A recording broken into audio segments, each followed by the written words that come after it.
This Coast to Coast Entertainment Network program is brought to you by Beside Me Bracelets. Our bracelets are handmade for any occasion. Use the promo code Coast to Coast for 15% off. Visit their website at besideme.com. Suzanne's Paparazzi Jewelry. With 24-hour shopping available, use the code 160920 and show her some love, like she showed us. Reaper Apparel Company, a commitment to live your most authentic way every single day. Visit reaperapparelco.com for more information and a look at all of their apparel offerings. And by Good Day Embroidery, your local source for custom embroidery, screen printing, and more. Log on to gooddayembroidery.com for more information.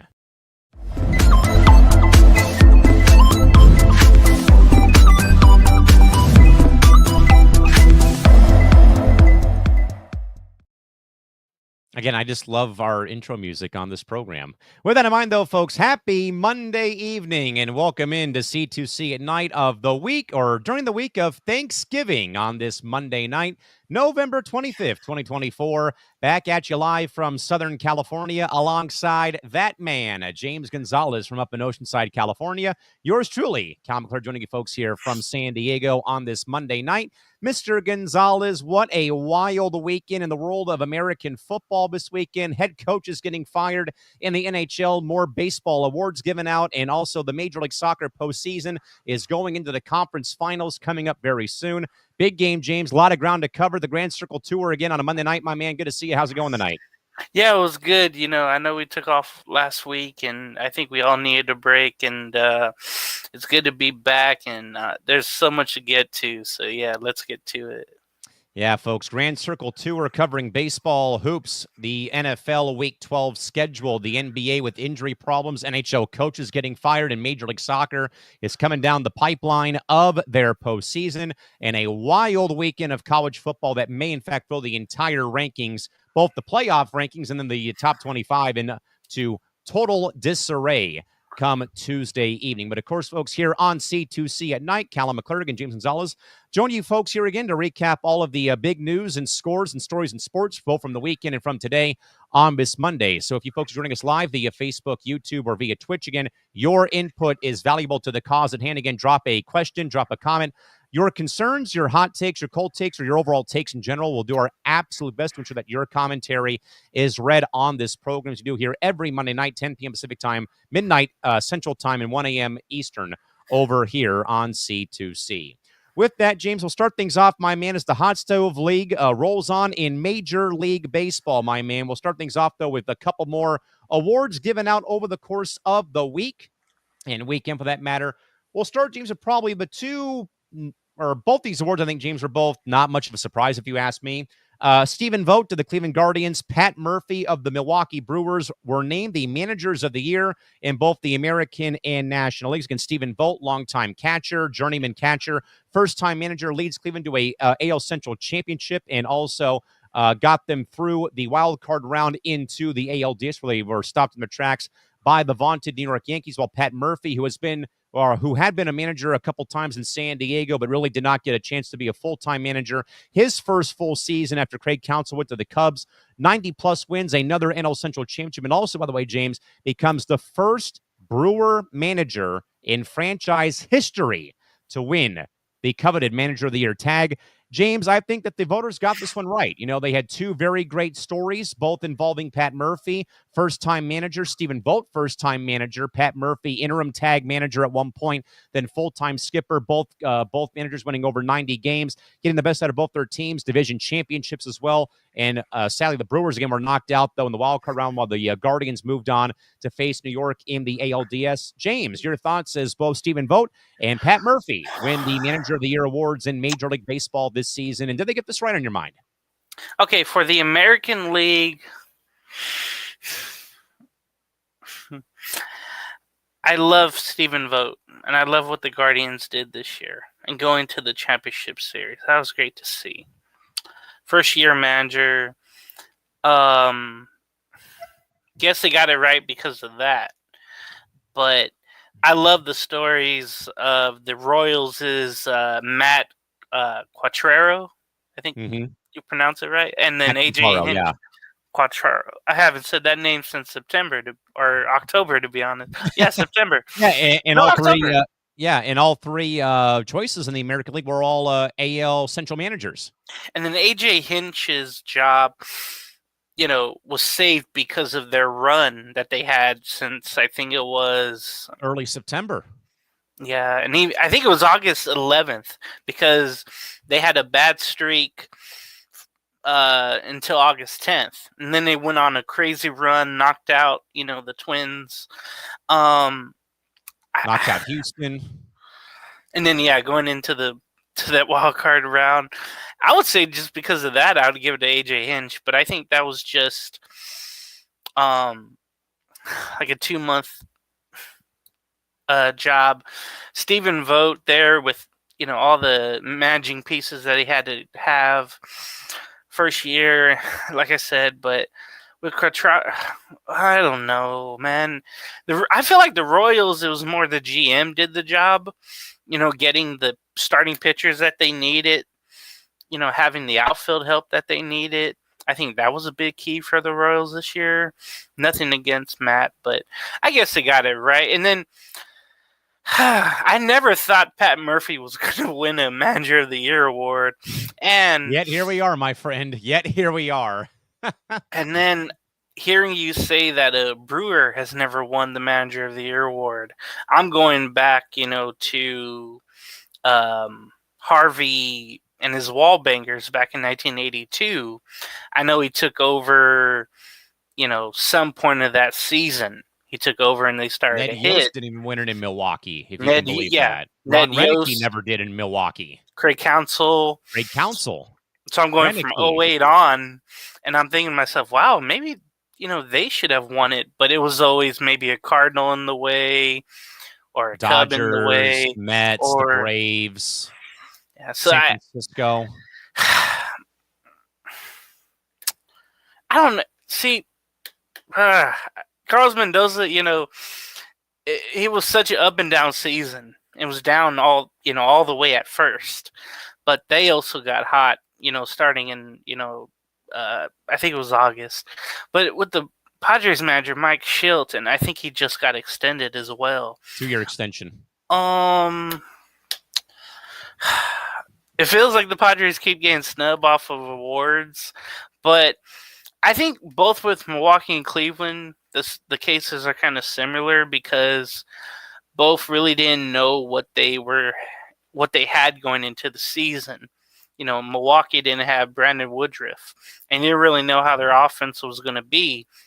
And then with Cleveland, you knew they had a good lineup, but with the pitching hold up, and both of them winning the divisions, I guess you have to give it to them because of that. How do you feel like with Schilt not winning the award for the Padres? Do you feel that he was slighted a little bit? Probably not as much as Jackson Merrill getting snubbed for the Rookie of the Year. Like, I kind of felt like, though, that, and I think, James, you said this, I think, a while back when I was on a different network, when I said that Jace Tingler should have won Manager of the Year in 2020. But he said, you put a blind man or a deaf man in to manage that Padre team, and they're going to win 90, 93, 95 games at the time, 4 years ago. And I'm like, that's probably why I think that I know he got votes for Manager of the Year. But I think, though, it feels like, James, you have to be a division winner. You can't be like the goody two-shoes late season team who sneaks in, sadly, like Detroit or the Royals, even San Diego, or even like the Mets, again, who got hot because of a song from Jose Iglesias that got written as the year went on, and the whole OMG slogan that became a thing. But though, I mean, I was a little disappointed, but I wasn't like full-fledged, like, oh my goodness, what the heck's going on? Like I was with Jackson Merrill losing Rookie of the Year to Paul Skeens. But I do think that Schilt did a great job. And I think James, even like the Padres, that was a second half thing. Like they were 50-50 at the All-Star break. They had multiple lengthy 5, 6, 7 game skids early in the season. Then come the All-Star break, they go almost toward, 45 in whatever record it was. And that, 93 wins is cool and all for the second most wins in Padre history.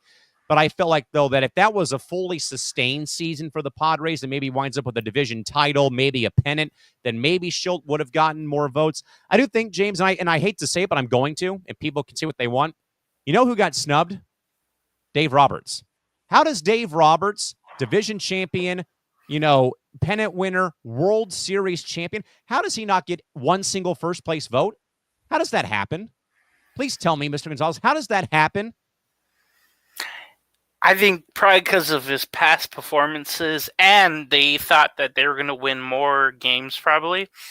And you know how it wasn't as easy this year, so maybe that's why there's a standard that the voters thought that he was below this year. And not just that, James, real quick. Yeah. Let me remind you that you and I both agreed when the Dodgers won the division title the end of the season, not September 1st or 2nd. That's what I think was that we agreed. Maybe them being in a dogfight for once to win the division title will actually help them come to playoffs. Yeah, that was a big key, I think. The other thing, what was I going to say? The fact that Roberts didn't get a first place vote for manager. Oh, right. That he had to do a lot of shuffling, right? With the rotation, they had 16 different starters, 17 different starters. Felt like it was 20, maybe a whole roster. It felt like, yeah. like 3, 4, 5 times over. And then, they kept having to bring up and down, outfielders and infielders. I think the only place they were really solid at was, catcher and first base. But everybody else kept getting injured or the performance was bad. But then he would always find the right mix. Like, I hope it's not just analytics telling him what to do. I hope it's just him. And like what Hawk Harrelson would always say, hopefully it's the gut feeling of a manager. Hopefully it's like that. It's not like Tommy Edman. They didn't bring him up in the lineup. They kept him down at 8th or 9th, and he was raking the whole. And they may have brought him up to 5th a couple times, but there was still consistency with where he was hitting in their order. Yeah, so I hope I hope people realize what I guess good of a job he did through all the turmoil, even starting from what happened in Korea, all the Ohtani stuff and trying to keep that in, trying to keep just everything focused on the game. But I think that comes with a veteran team. But I think it was just because of the standard. That's why Roberts didn't get the votes. They didn't win 110 games like they were supposed to. They didn't, shatter the Seattle Mariner record in 2001. They were supposed to do that. So I think it just came down to what the standard was, even though at the end they got the ring. Yeah, and I think, James, kind of go back to my point about you had asked me about Mike Schilt. I do think in a different universe, if Schilt and Merrill won those awards, they'd probably say, that's cool and all, but we didn't do our job, though, when it mattered most in the postseason. Like, this isn't a team award that we really can celebrate, because in baseball, it's a team game. It's not the I, me, myself. It's the we, us, and ourselves. And, that would have been cool. But, I do think that Schilt was warranted to getting votes, but I think that it probably went to the right two people again in Pat Murphy and also went to Stephen Vogt. Despite playoff performances for both teams. Again, the Guardians get all the way to the ALCS for the first time, I believe, since 2016 this past season, losing to the Yankees in the CS. Then, of course, the Brewers get bounced out, sadly, in round 1 of the wild card round against the Mets, who, again, Carlos Mendoza, I think, James, I think deserves some more credit like Dave Roberts. But again, like I said, though, Schilt, Hinch, Quintaro, and I even think Mendoza and Schilt, that was not a fully sustained season-long ordeal. Like, they had their spurts and flashes here and there of success, but not a full-fledged year like what, Murphy and Vogt had in Cleveland or in Milwaukee. Was there someone in the AL you thought would have been in the top 3 other from the ones that were? I was trying to think of that now. Not really. No, I think they got it right with. Yeah, Boone maybe could have been. Maybe Brandon Hyde again in Baltimore Yeah. with the Orioles. But again, their track record, James, I agree, has not been great in the postseason the past 2 years, which is why I think that I wouldn't have given him first place votes or voted for him. AL West wise, I mean, I don't think you Houston. could have. I don't think you could have given it to Joe Espada because the Astros had their problems this year. They were not the Astros like we've known them. Again, tomfoolery or not. But again, folks, Pat Murphy of the Brew Crew, Stephen Vogt of the Guardians, winning the managers of the year over in the AL and NL. And our good man Jack Braun, James says he would have gone with Matt Quintaro of the Royals for his manager of the year. See, okay, every time I remember like the NBA Coach of the Year award, it would go sometimes to the best story. Mike Brown with Sacramento, for example, 2 years ago. Yeah, and then I can't remember what year it was, but I think it was Doc Rivers. Okay, when he made the playoffs with Orlando, and they had a losing record or close to a losing record. Was that 90, 97, 98? 99 or 2000. Yeah. One of his first years with Orlando, and this was, of course, without Hardaway, without anything from the 90s years, or when they were really winning. But usually it went to the best story, but I think Major League Baseball now has, again, it comes down to standards. You have to win the division, and you have to make it look good, or whatever the case was. It almost feels like, James, as well, you don't have to go through a lot of adversity. Like, Brewers didn't have a lot to go through other than Brandon Woodruff's injury or trading away Corbin Burns, for example. The Guardians didn't really have a whole lot of adversity, but like Dave Roberts had adversity at one point. Schultz had adversity in San Diego. Mendoza had a lot on his plate his first time around with the Mets. Hinch had his problems. It felt like it was like it had to be like a perfect storyline for someone to win manager of the year on top of the division championships, for example. Jack also says, James, that he would have also had A.J. Hinch for the Tigers' great run. And he also says that the NL, he could have seen what it is when it comes to Pat Murphy winning it all in the National League. With that, James, staying in baseball, on the flip side, when it comes to the MVPs. No surprise here, James. It was unanimous across the board in both the AL and NL. Aaron Judge, Shohei Ohtani, but two megastars in both New York and LA winning MVP honors. James, not much to say here, but I think that nice try by the other guys who were in the voting, but yeah, sorry. There's no way. No chance. The league wanted this, and they met up in the World Series. They had hats with both names and numbers on them, on the same hat. So you could just tell this was a marketing scheme, and it happened to work out that both went to the World Series, and both were MVPs of their league. So, ugh. James, Jack writes in maybe a borderline hot take, but he says if he could have picked his manager of the year, laugh at me if you want, guys. Oli Marmol of St. Louis, 4 games over 500 after being 10 games under the year prior. And that, James, is with Arenado not hitting, them letting Goldschmidt go over the offseason, Jordan Walker being up and down from AAA Memphis, Mason Wynn burst on the scene. James, this might be a hot take, but I think, there could have been some consideration for a guy kind of helping get, the Cardinals, another marquee name in baseball, back on their feet, even though the empty red seats would probably tell you otherwise. I remember that Padres series.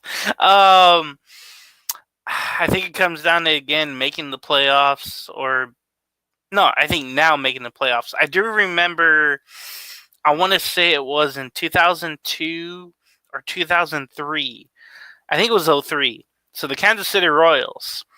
I don't know if he won the Manager of the Year award, but he was considered. Who am I? Gosh. Oh my God, I'm blanking. Tony Pena. He was the manager of the Royals, and they had this really, really good season, and people were considering him even though they didn't make the postseason. So, but I think now though they don't give it to folks that don't make it, and then with the Cardinals you expect them to make it, and if you do, you give them awards. And then think about it too. He probably should have been fired after last season. So he's still on the hot seat, but I don't think he should have got any consideration for the award. And not just that as well. I believe Bruce Bochy, his rookie year managing the Padres in '95, they had a great turnaround season, but lost to the Dodgers in the last game of the year, I think, to lose the division title. And I think Boch got votes for manager of the year for the turnaround that the Padres had at that time. I think Bud Black won the award in 2010, though the Padres fizzled out in the last month of the season. He won manager of the year that season. And I even think as well that a Sporting News gave Boch manager of the year in '98 because he was able to plug and chug and put guys in certain situations like pinch hitting for Mark Sweeney, in a pinch, to pinch hit for the pitcher, or pinch running James Mouton at one point in time, like, all those small intangibles. But Ollie Marmol may have been a okay option, but I still think that James is more on the right. Got to have a division championship, got to have like a better maybe storyline. But I think though, like maybe the NBA coach of the year, NFL coach of the year, James, that might be a good case though for that, maybe in my mind. I think Mark Kotsay, if let's say they went from last year to this year and then being close to a wild card, I think you would have to give some consideration. But it's just it's a what have you done for me lately, and then did you win? That's what it comes down to. I mean, can I just say that I don't think that the Athletics, not even Sacramento or Oakland, they're just the Athletics. I mean, can I just say that they don't deserve to win anything because of how they treated that city for the last several years? I mean, you can blame the politicians, but how that ownership group has gone about treating that fan base with piss poor teams on the field. Yeah, you've got Mason Miller. Yeah, you've got some great promising kids, but what you've done, I don't think you deserve to win anything for the next couple of years until you actually figure it out. It's just a hate to be that guy, but seriously. The fact that they're in Sacramento, but you can't call them Sacramento. They're playing at a minor league ballpark, and it just reminds. It's not good. Yeah, and we have the whole thing with the Rays right now too. But again, folks, Pat Murphy of the Brewers, alongside Stephen Vogt of the Guardians, winning the Manager of the Year awards, and also as well Shohei Ohtani, Aaron Judge, in a very much anticlimactic vote, unanimous votes. Ohtani and Judge MVPs from the LA Dodgers and New York Yankees in the MVP race.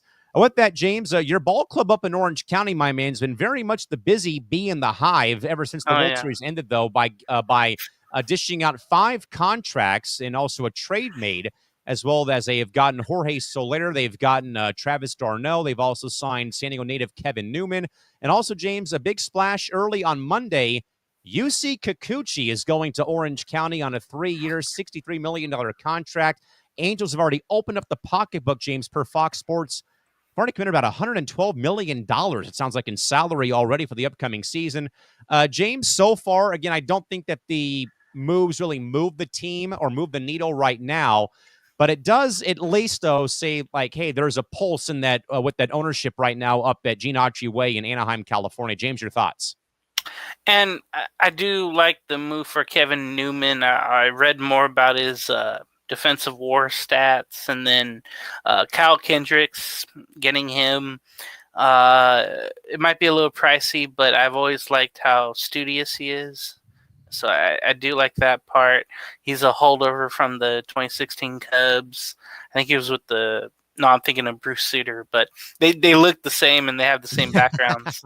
But Kyle Hendricks, Bruce Sutter, not Bruce. The other Sutter, the one pitching now. I forgot his name, but he pitches for the Brewers right now.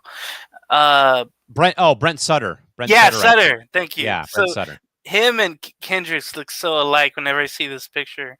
But yeah, the one thing I don't get. The other move they did was get Travis d'Arnaud, to be a backup catcher for Logan O'Hoppe. I guess they think that O'Hoppe, might be a little bit injury prone, and that happens as a catcher. Labrum, knee, like Hacks, would say you get dinged a lot behind home plate. It's a long-ass season. And there was even talk that O'Hoppe could go to first if Shanuel is struggling as well. I don't know if that'll happen, though. You want Shanuel to keep, laboring at first, keep getting better. The Kikuchi move is just... it's nice because the Angels needed I won't say ace. That's not an ace. But Needing a bona fide left-hand starter because the Angels non-tender Patrick Sandoval earlier in the week. just another lefty. I want to see more righties on the Angels.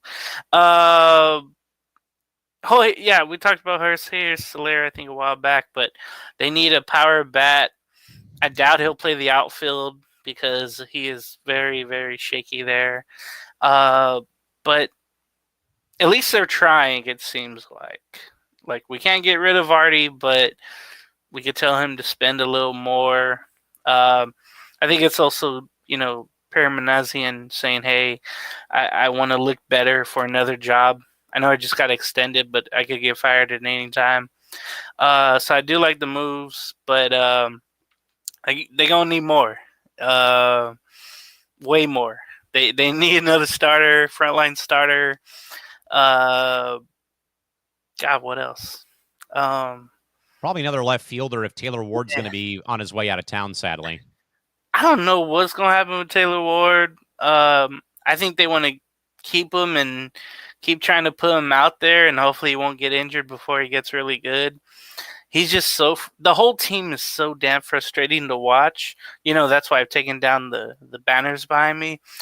And the season's over too, but I just got so sick of looking at that crap. And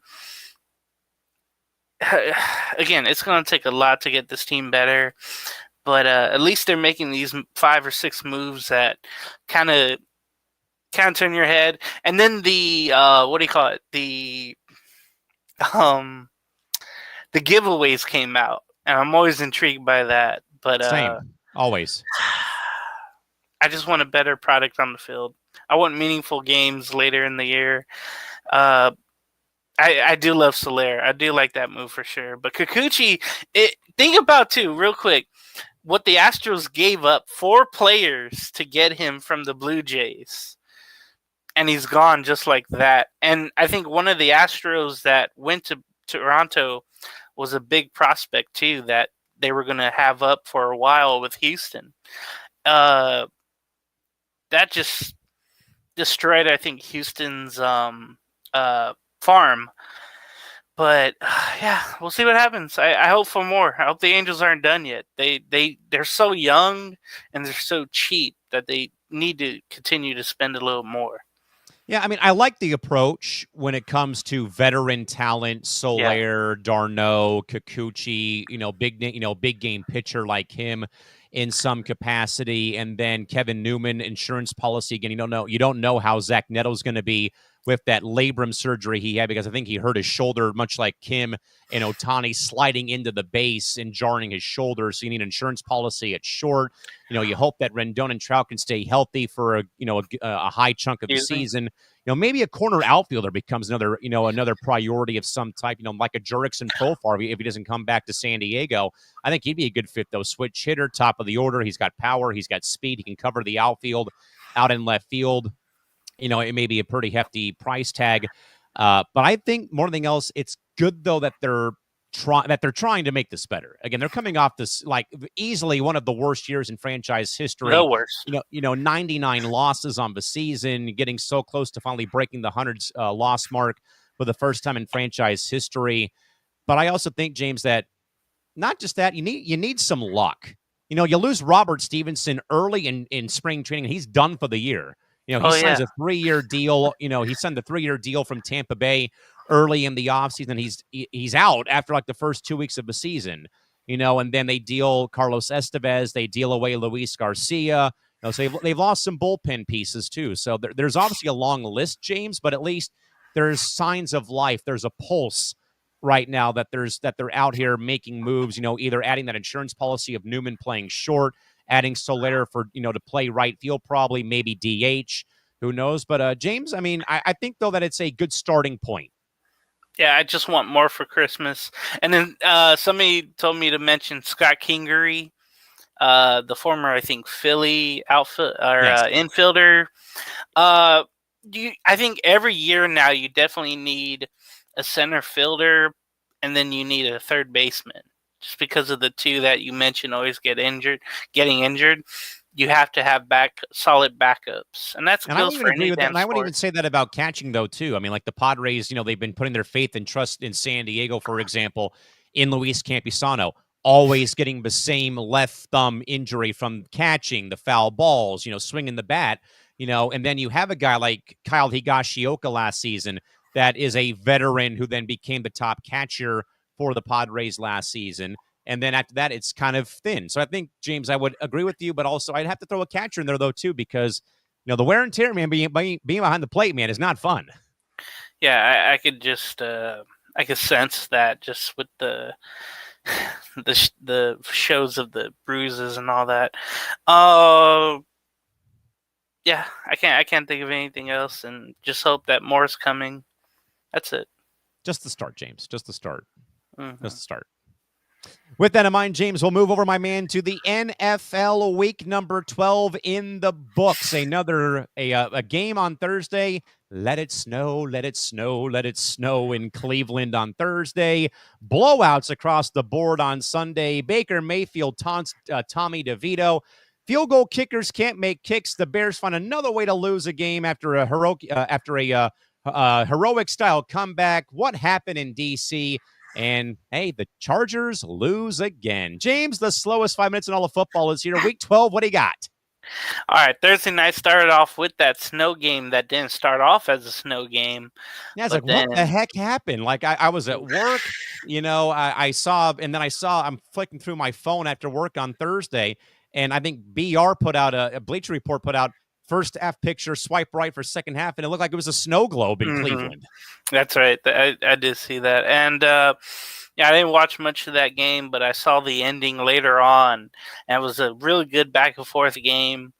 But of course, you're not going to do as much in those conditions with the wind and the snow coming in. Visibility's bad.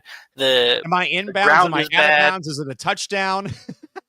And they kept, having to blow the snow for the yard lines there. Yep. And then I think Prime had to put the overlay of the yardage and all that because of the snow.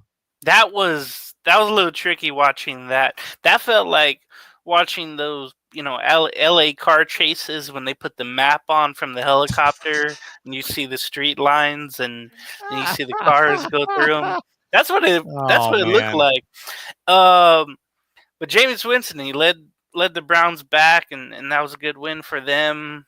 I know they went sliding in the snow, the Amazon crew and him after the game. It's just one of those divisional games with the Steelers. You just never know on the road. It happens to everybody, I think. James, did I hear a stat right that the Steelers have not played well in Cleveland on Thursday nights in franchise history?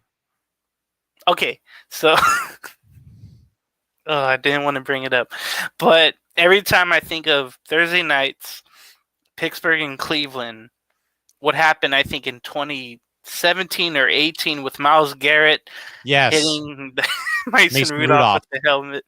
And I think the Steelers did lose that game. So it could be that case. They happen to play on Thursday night a lot. So that could be the case. All right, so Sunday's action, no snow anywhere. But, yeah, the Bears, after a while, Caleb Williams played well. And the Vikings did their best to give it up. And I know Carlos Santos got a field goal blocked, but they was also able to get the Bears to recover a onside kick. They went to overtime because they made a field goal, but then the Vikings drove and got the win 30-27 on their field goal. But at least the Bears are in it. I said the Raiders and the Bears aren't going to win another game this year, and it seems it's going to be that way, but at least the Bears showed up. I didn't think they would. The Colts, they tried, but the Lions are so much better than them. Lions fans traveled well to Indy. It's not too far, I don't think. No. But they won 24-6 at Lucas Oil Stadium. The Dolphins defeat the Patriots 34-15. Tua Tagovailoa had 4 touchdown passes. They look like themselves again. They play Thursday on Thanksgiving at Green Bay. And James, do you know why it looks like the Dolphins look like themselves, just looking through the highlights? the offense. Tua's not running for his life for once. The protection is there, and he's not really running out of the pocket as well. He's getting the ball out faster. I think those two things, like we're mentioning, those two things were really, really helping them. And then it's also been kind of the opponents they've been playing as well. Last week against the Raiders, this week against the Patriots. But now, a true test, Tua is 0 for 4, or I think, no. Yeah, 0 for 4. No, I'm sorry, 0 for 5 in games where the degrees are 40 or under. So Lambeau's going to probably be about 20 degrees outside there in Green Bay. Probably snowing. So, it's good because they got back in the thick of things. They're, I think, 2 games out of the wild card. They can still get that. Baker Mayfield looked superhuman. He had a twisting in the air touchdown. It was just part of the whole fun thing going on.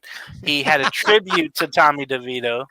I don't know if it was a tribute, but the Buccaneers won 30-7 over the Giants in New Jersey. Daniel Jones was released, I think, Friday, I want to say. And I think he cleared waivers on Monday, and he is now a UFA. Yeah, I was wondering if anyone was going to pick him up. But they said either a postseason or a playoff contender or probably the Raiders will probably get him. Yeah, more on that later. The Cowboys had a fun ending with the Commanders. The Commanders had a real letdown. The kicker missed 2 extra points, I believe. One at the end of the game after a fun touchdown. That was really bad. And then they had the onside kick go bad because it was returned the other way for about a 35-yard touchdown. That made the score 34-26 Dallas. Just a real letdown for Washington. You expect that with a young team, though. Speaking of young teams, I was so shocked by the Panthers. They gave the Chiefs a game. I don't think they led the whole game in the whole game, but the Chiefs won 30-27 on a field goal. But credit to the Panthers and Bryce Young for even playing well. And there was a lot of red in that stadium, of course. But credit to the Panthers. They've played better the last 3 to 4 weeks, so it's great to see that. It started with that game against the Saints, in which Dennis Allen was fired, so that was really good. Now you talk about letdowns, the Houston Texans. Now we talked about the Dolphins and Tua are doing better now with their offense. The opposite is happening with the Houston Texans. I think the Titans led the whole way. Again, a divisional game, but you're never supposed to let Will Levis look good. I think Houston took the lead because Jimmy Ward picked off Levis with like a 1-point lead, and it was ran back for a touchdown. And then the Texans are a one-dimensional offense, James, because they don't have Stephon Diggs. I don't care what anyone says. And what's the name just came back? Nico Collins came back and caught a touchdown. It was up until that turnover, but the Titans made up for it. They won 32-27. And the unfortunate part at, I think, the end of the game or close to the end of it, C.J. Stroud had a Dan Orlovsky moment where he was in the back of his end zone and he just ran out for a safety. Yeah, and that what made the score 32-27. Okay, the Broncos swept the Raiders. They win by 10, 29-19 in Las Vegas. Lose again. Raiders lose again. It's getting 65 bad. years of losing continues on and on. This is the first sweep for Denver since 2014. I think it was. Yeah, 2014. It's been a while for them. They never defeated the Las Vegas Raiders until this season. Las Vegas Raiders since 2020. Keyword Las Vegas. That was in Oakland in 2014. But now, they seem to have the right remedy going on. Bo Nix is playing well, but the defense is playing so much better. And they're so much younger, too. And they're able to hold a wild card spot. The Raiders lost Gardner Minshew. I think he had a broken collarbone. Mm-hmm. what's his name came in, Desmond Ritter. It didn't look really good, and like I said, the Raiders probably aren't winning another game this year. The banged up 49ers went into Green Bay, and they were really missing the key pieces, but I didn't think it was going to help anyway. Purdy was out. I think Trent Williams was out, and then Brandon Allen had a wrapped up non-throwing finger. Ugh, that's just bad. I think Brandon Allen, wasn't he the guy from Chula Vista? I want to say that's him. Oh, okay. Anyway, I think a lot of people got confused too because it was number 17 in Allen. So people thought, not that Allen, people. Wait, it's a bye week for the Bills, but I see an Allen playing for the not that 49ers. One, folks. I imagine that was kind of the talk going around. Anyway, the game was kind of boring. Jacobs had 3 touchdowns. He's looking so great. Again, a former Raider doing well elsewhere. Niners, they're 5-6, and they are not looking like they're going to make the playoffs. They need to get healthy, and they need to get better right away. We'll see if Daniel Jones possibly goes to San Francisco. Cardinals never do well after a bye week, and it shows. They looked awful. Murray had a injury. It looked really bad, but he was able to play, I think, the rest of the game. Seahawks won 16-6. Their defense did the job. And again, the Cardinals, after a bye week, always bet the other team. Sunday Night Football was a Saquon Barkley coming out party. He had 2 touchdowns. Gainwell had a touchdown. I think Hurts had a touchdown. They were just scoring at will, running at will. It was a Philly, home game. They won 37-20 in Inglewood against the Rams. That was a really, really fun game if you're an Eagle fan. Just action all over the place. Now, the Monday night game changed the paint on the field. The Chargers had a home game against the Ravens. Ravens were able to hold on 30-23. Chargers kind of tried to cut it short at the end. But I think it came down to a lot of penalties tonight for both teams that killed them. And then the drop passes by Quentin Johnson. There was 2 of them by the Charger first-round pick last year that really hurt him on third down. And then the offense couldn't get going. And finally, Lamar Jackson, Derrick Henry got the running game going, and then Zay Flowers got open. Rashad Bateman was beating Fulton, the number 7 against number 7 matchup. That receiving corner matchup, he was winning. Bateman was winning that the whole time. 2 back-to-back pass interference penalties on a scoring drive. Yeah, that was huge there. And then Bateman caught that touchdown. That was just amazing. And the Ravens went on from there. So that was week 12. Falcons, Bills, Bengals, Saints, Jets, Jaguars were all on bye weeks, but there was so much drama coming out of the Jets house that Aaron Rodgers probably won't be back this year, and he is considering benching him probably, or he's just going to determine not to play. I think it's just they're done pretty much. It's a mess with the Jets. I mean, all the things they wanted, that they got. They finally brought Reddick in. They traded for Devontae Adams. The defense good. But Aaron Rodgers is a problem. I don't know if he'll retire or not. It's just something to look at, as leaks will come out. They'll somehow come out of nowhere, and we'll see what happens. But it's a failed experiment in New Jersey for both teams. And it's just let me say this too, really quick about Tom Brady. People were giving him crap because he was mentioning that the young quarterbacks, they need time to learn the game, and you're seeing that all over the league. There's so many bad teams, and there's so many bad quarterbacks. New England, Carolina, the Raiders. Yeah, and even old ones too. But there's just with those young quarterbacks, they need time to watch the game, like Will Levis, and then Bryce Young came back from his benching, and he's been really solid ever since. But Tom Brady was right, and all these doubters were hating on him, but he's right. the league has been really subpar, and then the quarterback play has been really bad. Other from the sure ones that we've watched so far. So credit to Tom Brady. I know he's kind of mundane when it comes to the broadcasting and the I mean, he has to criticizing. now, sadly, which sucks. Yeah, that his little the contract and the rules. It's unfortunate because he has So much more to offer, but he can't. He has the energy, he has the power, and he has the knowledge. And I think everyone's being, stripped of that. But he's not that bad to listen to. It's just he wants to say more and he can't.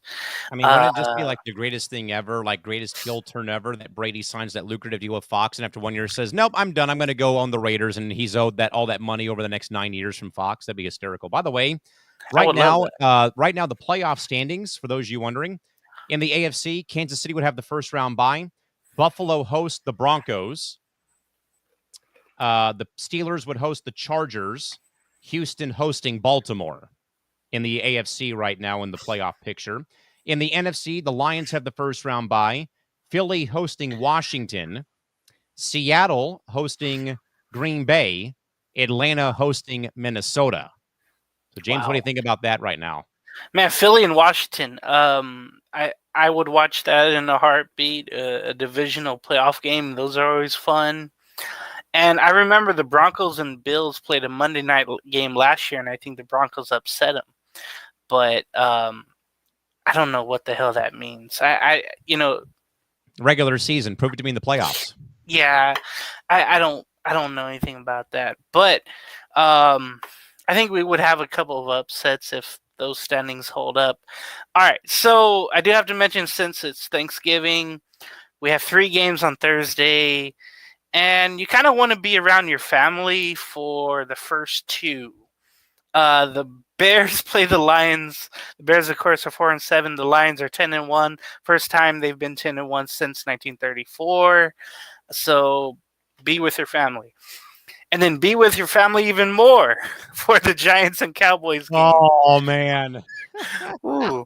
If you want to know what's good, gossip with the family, gossip with the other side of the family, do it during the Giants and the Cowboys Go game. Play your Turkey Bowl 2-hand touch game in the driveway when the Giants play the Cowboys at 1:30 local time on Fox. Go outside, read some books, decorate a Christmas tree. I know it's Thanksgiving, but whatever.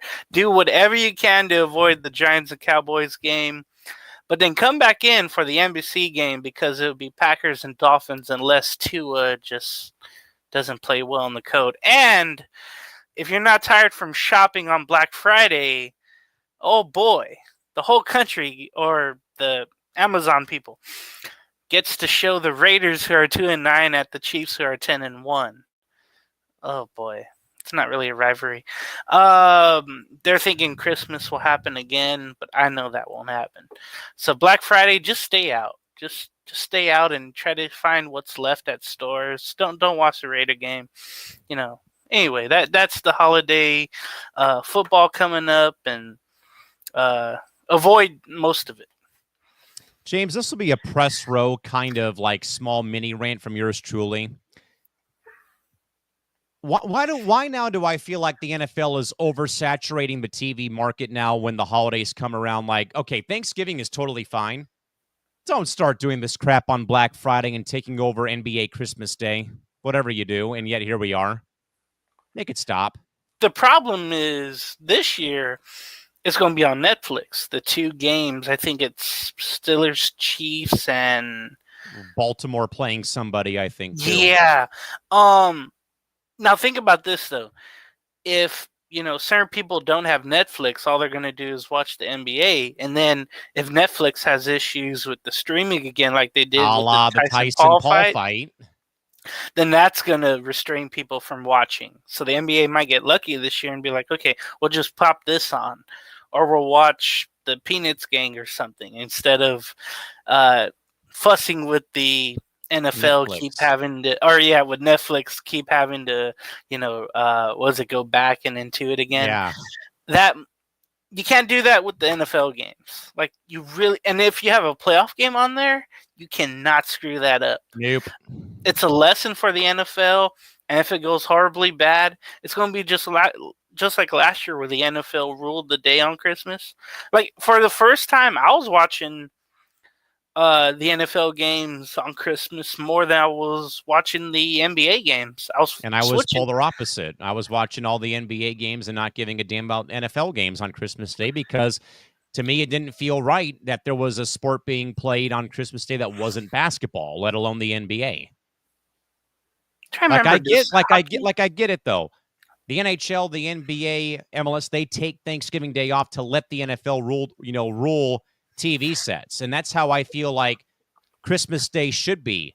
No hockey, no football. It's basketball on Christmas Day. And now here, James, we're going on Black Friday now all of a sudden. Now we're going to play games in the middle of the week on Christmas Day, which I believe is on a Wednesday. Like, the NFL here, my man, is just trying to bite off way more than they can chew now. Again, you could say, well, hey, Callan hates the NFL. What the hell does he know? I'm just thinking, though, as a outsider and someone who also works in sports media, shortchanging NFL teams, though, like the toll of football being played on Sunday or Monday or Thursday. Now let's say, oh, wait, now you got to play a game on Wednesday. Now you only get 2 days off to go through a walkthrough and get all your stuff in 2 days. I mean, I'm looking more about the player health effects here more than anything else. I mean, call me soft if you want, but I'm looking more about these players' health, going from a Sunday game now to a middle of the week game on a Wednesday for Christmas Day because, we have to beat the NBA in ratings. Like, give me a break. It's capitalism and it's experimentation. That's what it is. And when the experiment goes wrong, then you don't go back and do it again. If I learned anything in chemistry class, you don't keep repeating the same formulas in your beakers over and over and over again. So if this one does not work out or Netflix has problems again, what are you going to tell me, day after Christmas when it doesn't work? My school didn't have any of that. Anyway, yeah, don't enjoy the NFL on Thanksgiving. Except I'm not going to watch on Black Friday. There's hockey games on at 12 o'clock in the afternoon. I'll be watching on Black Friday, and not just that as well. Freaking Christmas Day is basketball. Like, don't sell me on 2 games on Netflix. Say what you want about the NBA and the Callan McClurg in-season tournament, folks, but for me, Christmas Day means basketball.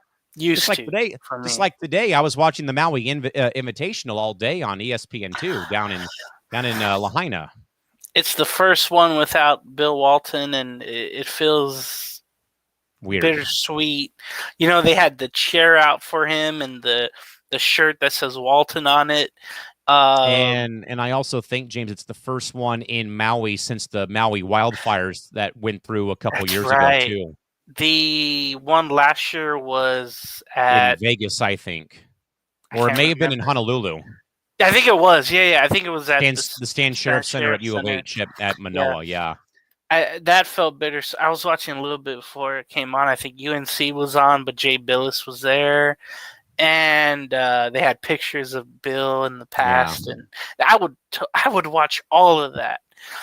I think basketball is just fading away from me. That's what it is for me. I mean, I don't watch the Christmas games anymore. I work Christmas anyways. So it's not going to matter to me. So, I just feel like it's all fading away from me until the playoffs, honestly. You got college basketball, though, to tie you over. Yeah. I just don't like the Big Ten crap.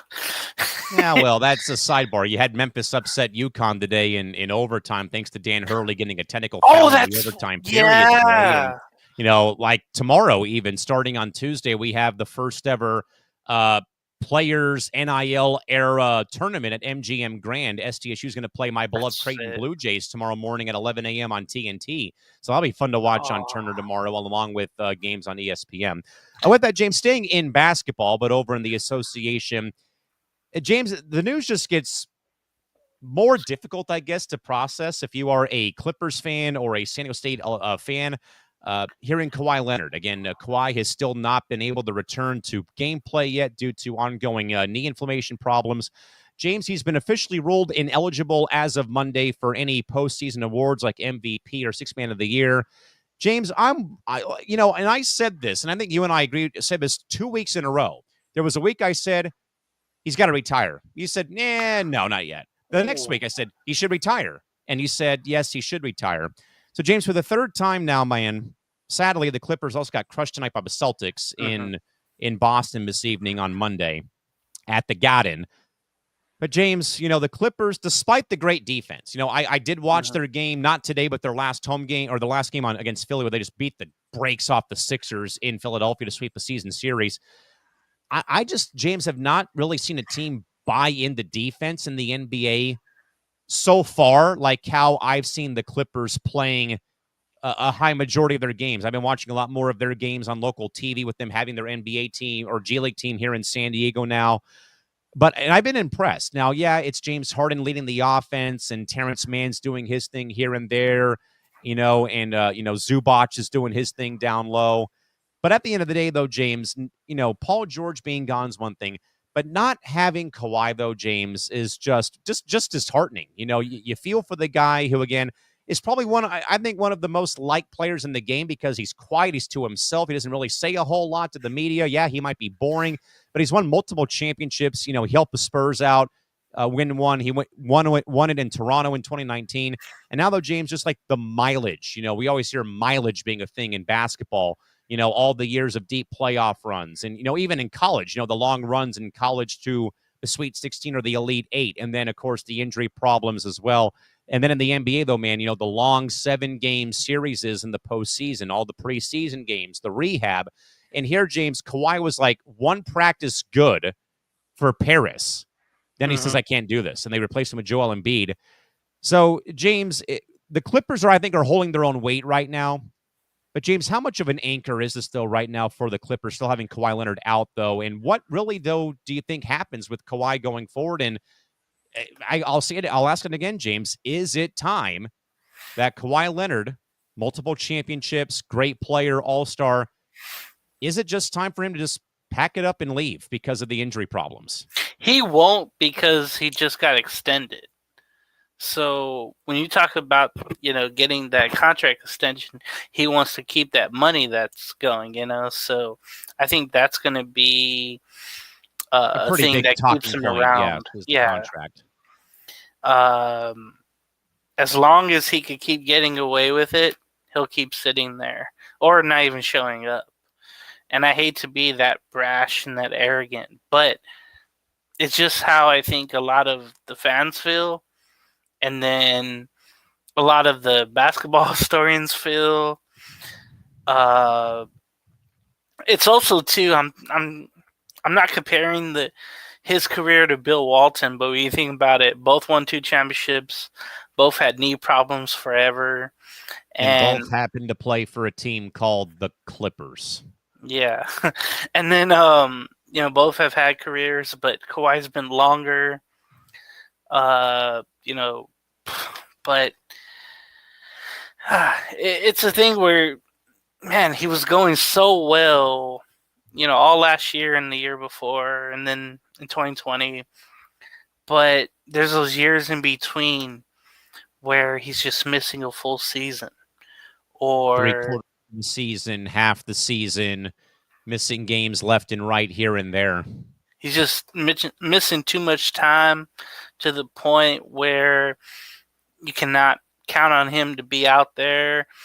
The best ability is availability, but in this case, it's a real tender subject because what started with Pop in San Antonio, and then his uncle, and the different doctor's opinion, and the whole lawsuit coming from about the old Clipper training staff with Kawhi. There's just a lot of mess. Everywhere he's been. Maybe other from Toronto, because that was a 1-year deal and they won the whole damn thing. I always said if he won, a championship with the Clippers, it would be better than the other 2 that he won. Without a doubt. It was the Clippers. And the fact that... Yeah, it breaks those it breaks the curse of the Clippers. It breaks... all of the, malarkey about, yeah, they're a good team, but, this is a Laker town in Los Angeles. Like, it would have kind of, finally put them on that upper echelon finally and maybe gotten them some respect, for a team who's gone from Buffalo to San Diego, then to Los Angeles. Yeah. But since that won't happen anymore, there's so much criticism on him. And it just hurts because you know that he was probably the only one that could do it for him just based on track record. And then you look at Paul George, where, they didn't bring him back because of injury concerns. That extra year that he wanted, the Clippers didn't want to give him a fourth year. They gave him a third year. And now you look at Paul George having maybe I don't think it's a season-ending injury, but he's going to be missing a lot of time in Philadelphia. Especially with a hyperextension. Those things take forever to heal. I would know firsthand. Yeah. Takes a long time. So they were without Embiid, who is indefinitely out, and George. We'll talk about that in a second. Yeah, so both of them being out, the Clippers going back to their defense, they really have, I think, a deep team, but it's guys at the same positions, or they all play kind of the same, which is fine. They're interchangeable. Chris Dunn, who I hate it just because he just acted a certain way. He was a bust from Minnesota and Chicago and Utah, and he would always get into issues. And now I have to like him because he's a freaking Clipper. And he's been great defensively. His defensive rating is over the top. He's awesome. Derrick Jones Jr., he's a guy high flyer, but he can also hit the three, so that's fun to see. But you get Coffee, you get the other guys. It's a lot of fun to see, just knowing that eventually it's not going to mean anything. It won't lead to, any playoff success.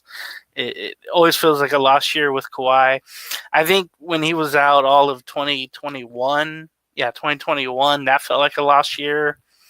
A couple of years ago when Paul George had to will the Clippers to every win, that just felt like a lot on his shoulders.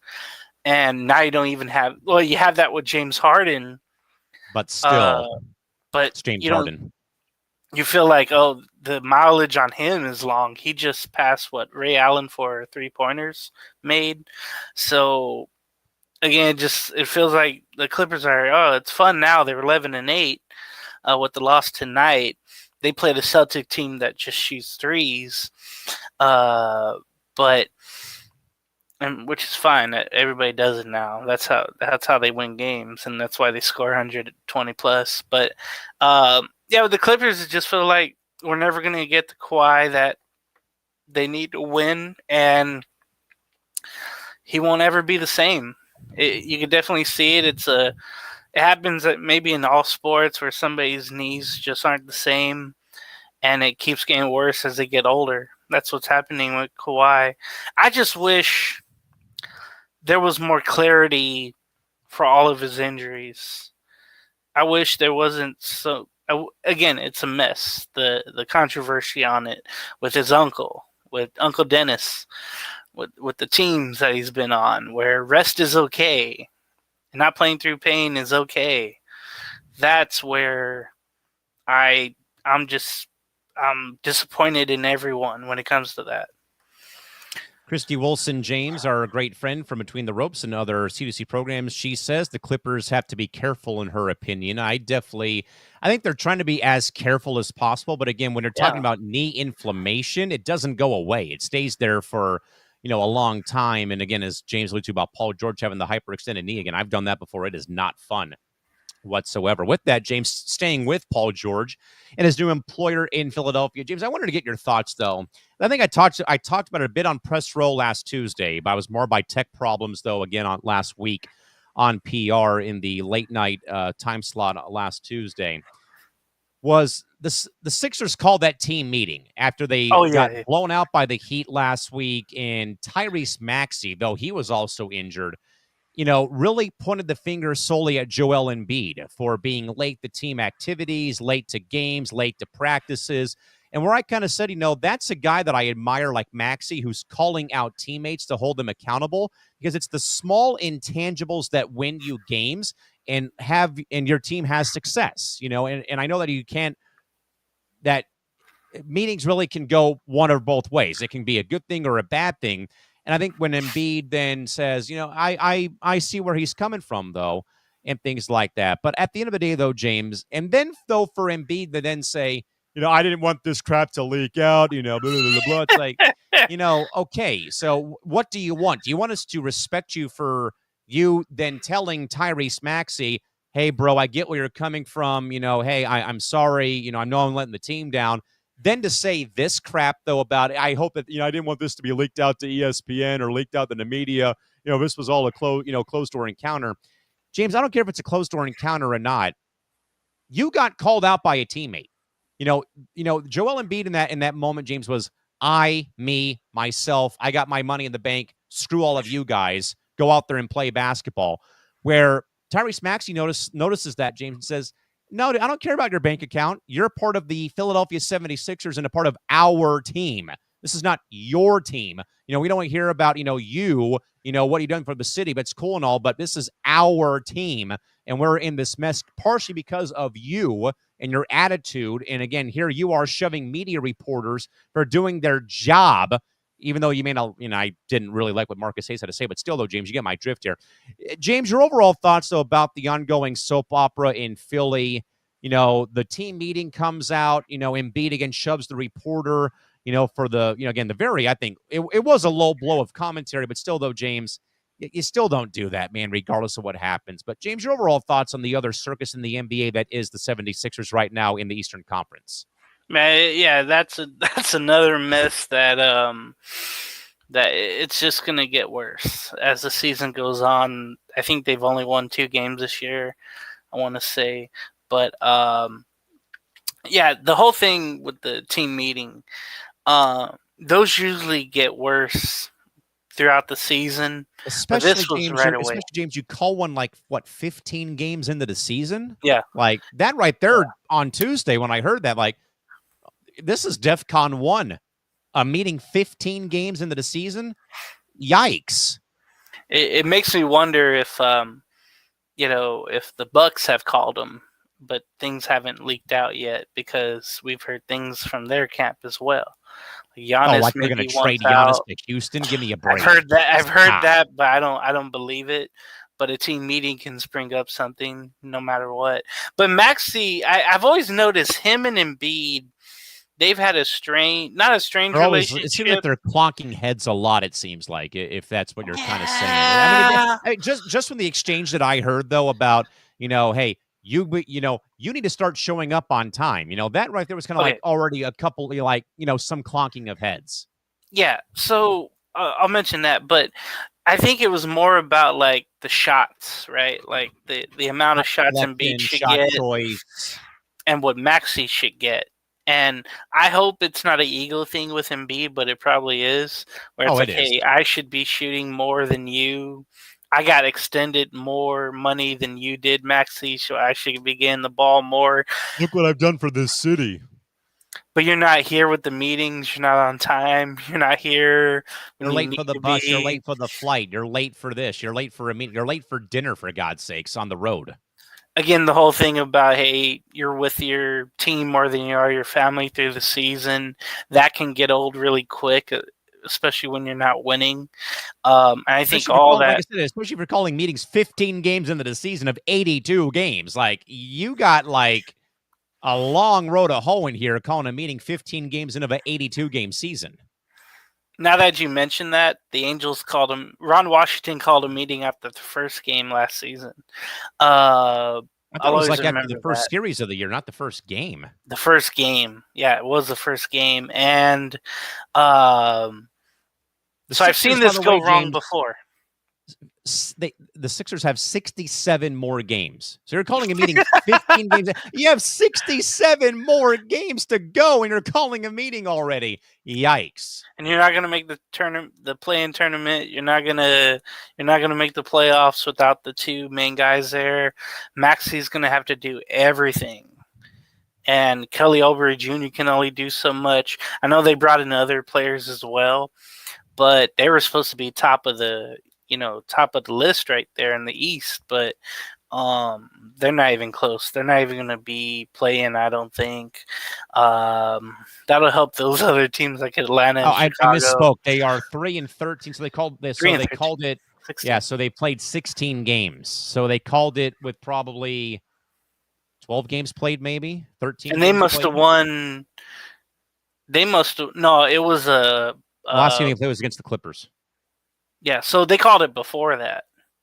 So, though, 66 more Yeah. games left. They called it before the Clipper game, and I think it was probably on Thursday or Friday because I started to hear the news about that.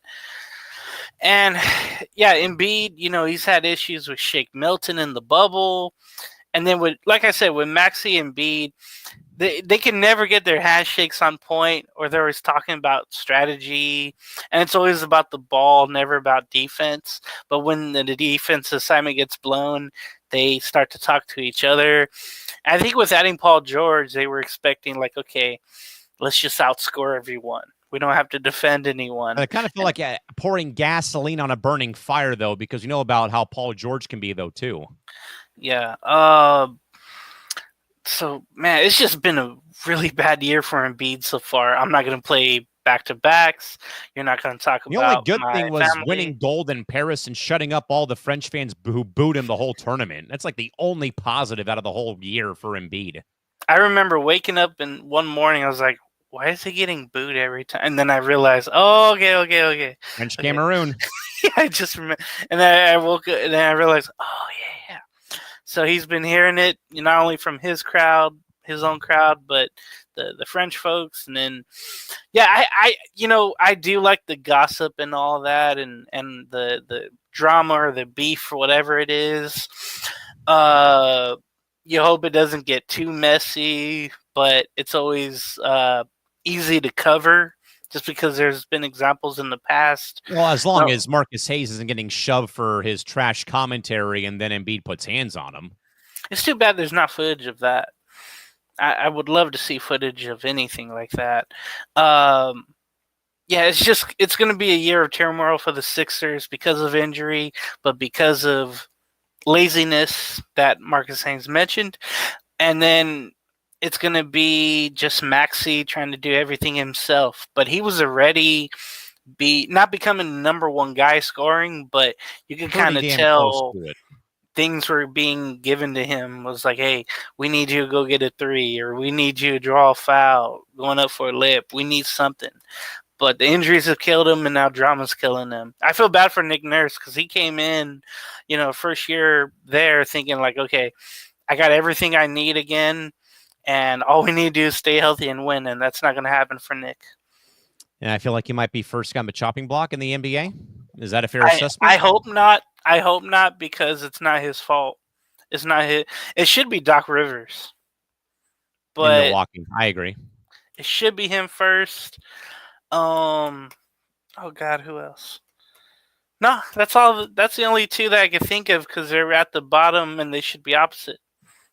I agree. But again, folks, just a messy situation right now. It is not always sunny in Philadelphia with a 3-13 basketball team right now in the 76ers. With that in mind, James, to the ice, the NHL season continues on. And wow, James, we already had our first casualty on the coaching home front. And a very shocking story that broke last week with the Boston Bruins, James, after a very dismal 8-9 in OT loss record to start the season, fired Jim Montgomery, who, by the way, James, about 2 years ago, led the Bruins to 65 wins in the season, though they did not win the Stanley Cup that season. But also, though, James was also the Jack Adams Award winner for the Coach of the Year. He now is the third Boston head coach in the last 5 to 7 years underneath Don Sweeney and Cam Neely's GM regime. And front office regime, James. He's the third Bruins Jack Adams Award winner to be fired and then rehired somewhere else in the NHL, because he was rehired, James, about 5 days after getting fired when the St. Louis Blues threw out Drew Bannister over the weekend, and Jim Montgomery is back in the Lou coaching the Blues for their season, who they were also in a bit of a rough spot going 8-12 to start the season. But, James, the Bruins, though, there's no culprit that I can think of about Montgomery's firing, because Jim Montgomery had 180 wins in his time with the Bruins. Like, he had a 7-15 or 8-15 win percentage based off games in regulation time. Again, Coach of the Year with the Jack Adams Award, 65 wins in the regular season. I know it did not translate to a championship victory for the Cup, though. But James, I noticed something though when the news broke, I believe last Monday or Tuesday or Wednesday or Thursday, when I was watching NHL Network and EJ Redick and Kevin Weeks were talking about the firing because it broke on their show. And former Monty Ducks great Joe Sacco became the interim head coach for Boston.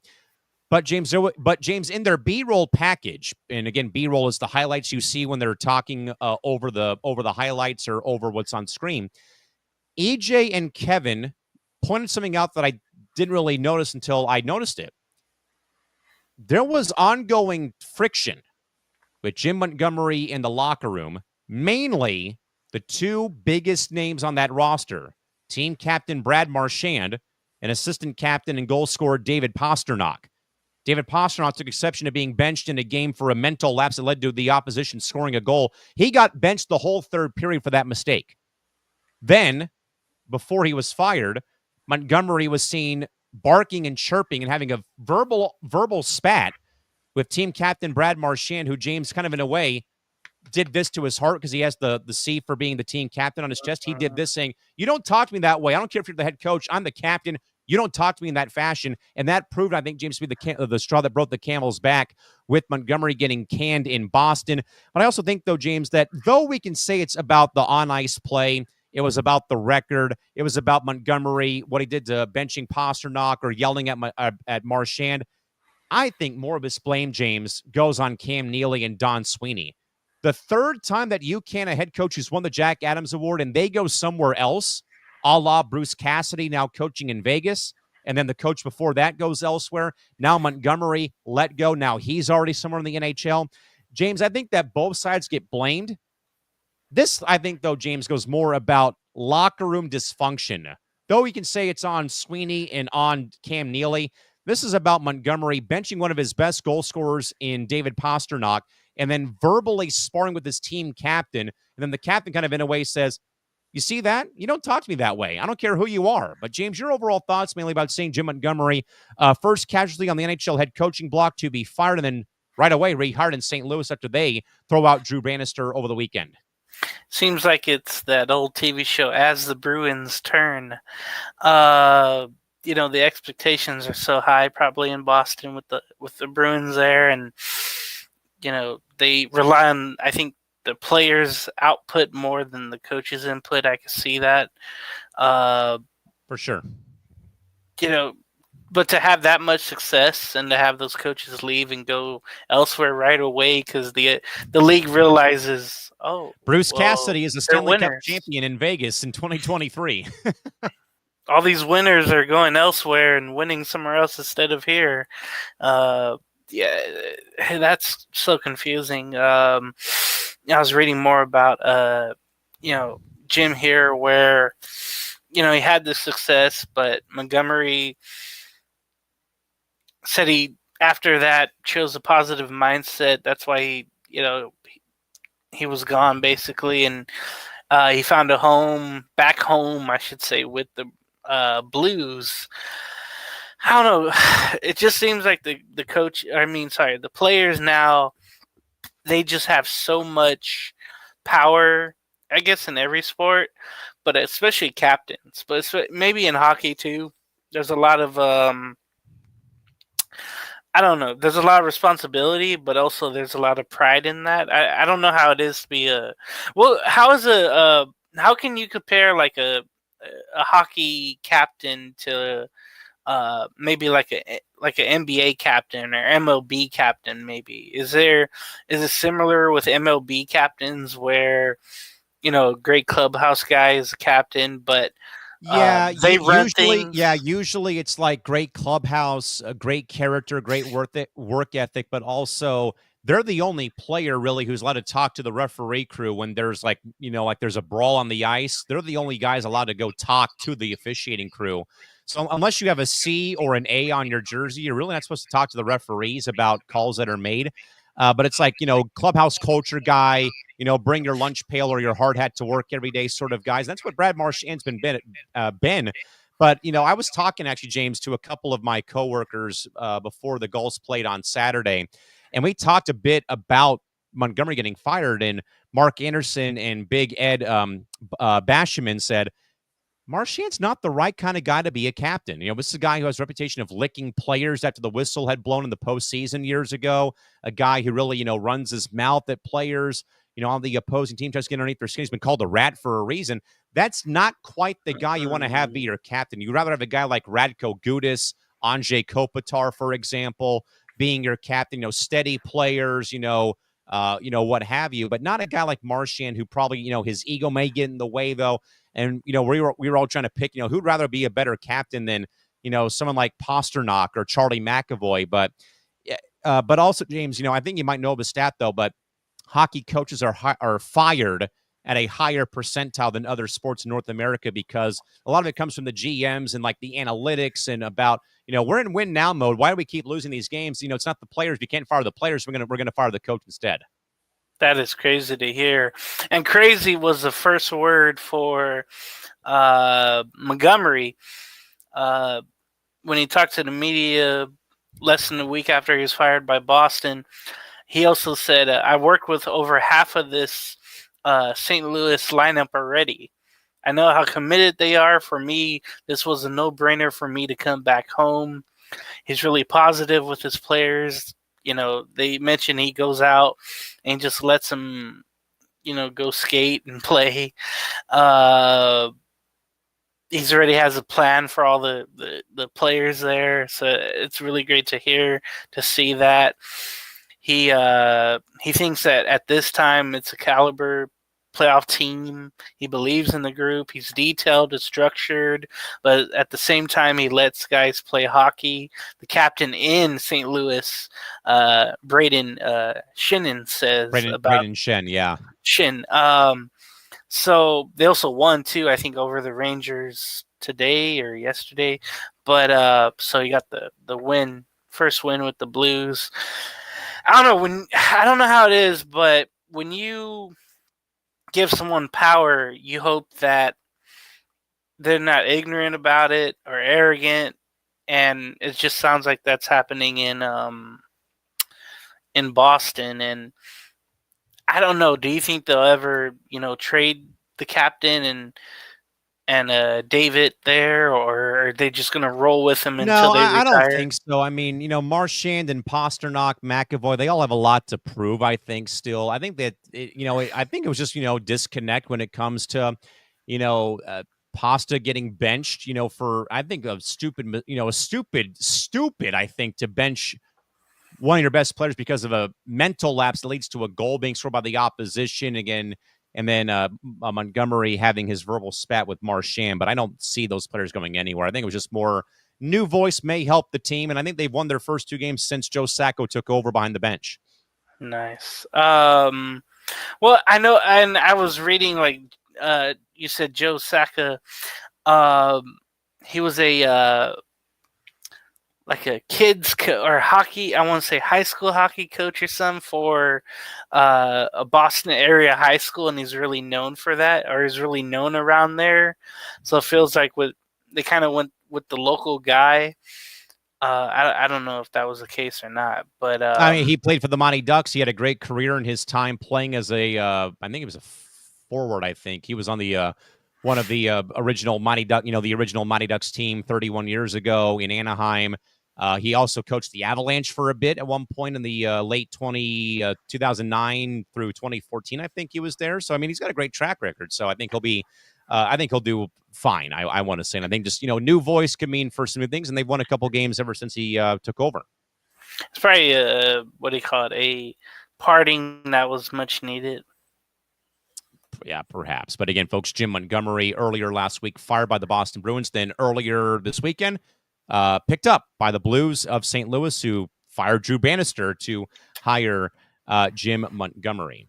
With that, James, to the pitch. The Audi MLS Cup playoffs continue into the conference finals, James. It's been all about the word upset over the course of the postseason, James. How about the number one seeds in both the Eastern Conference and the Western Conference? Lionel Messi and Inter Miami, 70-plus points, winning the Supporters' Shield, out in a 3-game loss to Atlanta United, who had to win a wild card game, James, over the Montreal Impact in penalty kicks. The 9 seed Atlanta United FC wins 2 out of 3 over the number 1 seed in Atlanta to move on into the conference semifinals. Orlando took out Charlotte as well, and then New York City knocked out Cincinnati in a decisive 3-game series, while the New York Red Bulls won in a 2-game sweep of the defending champion Columbus Crew in the Eastern Conference.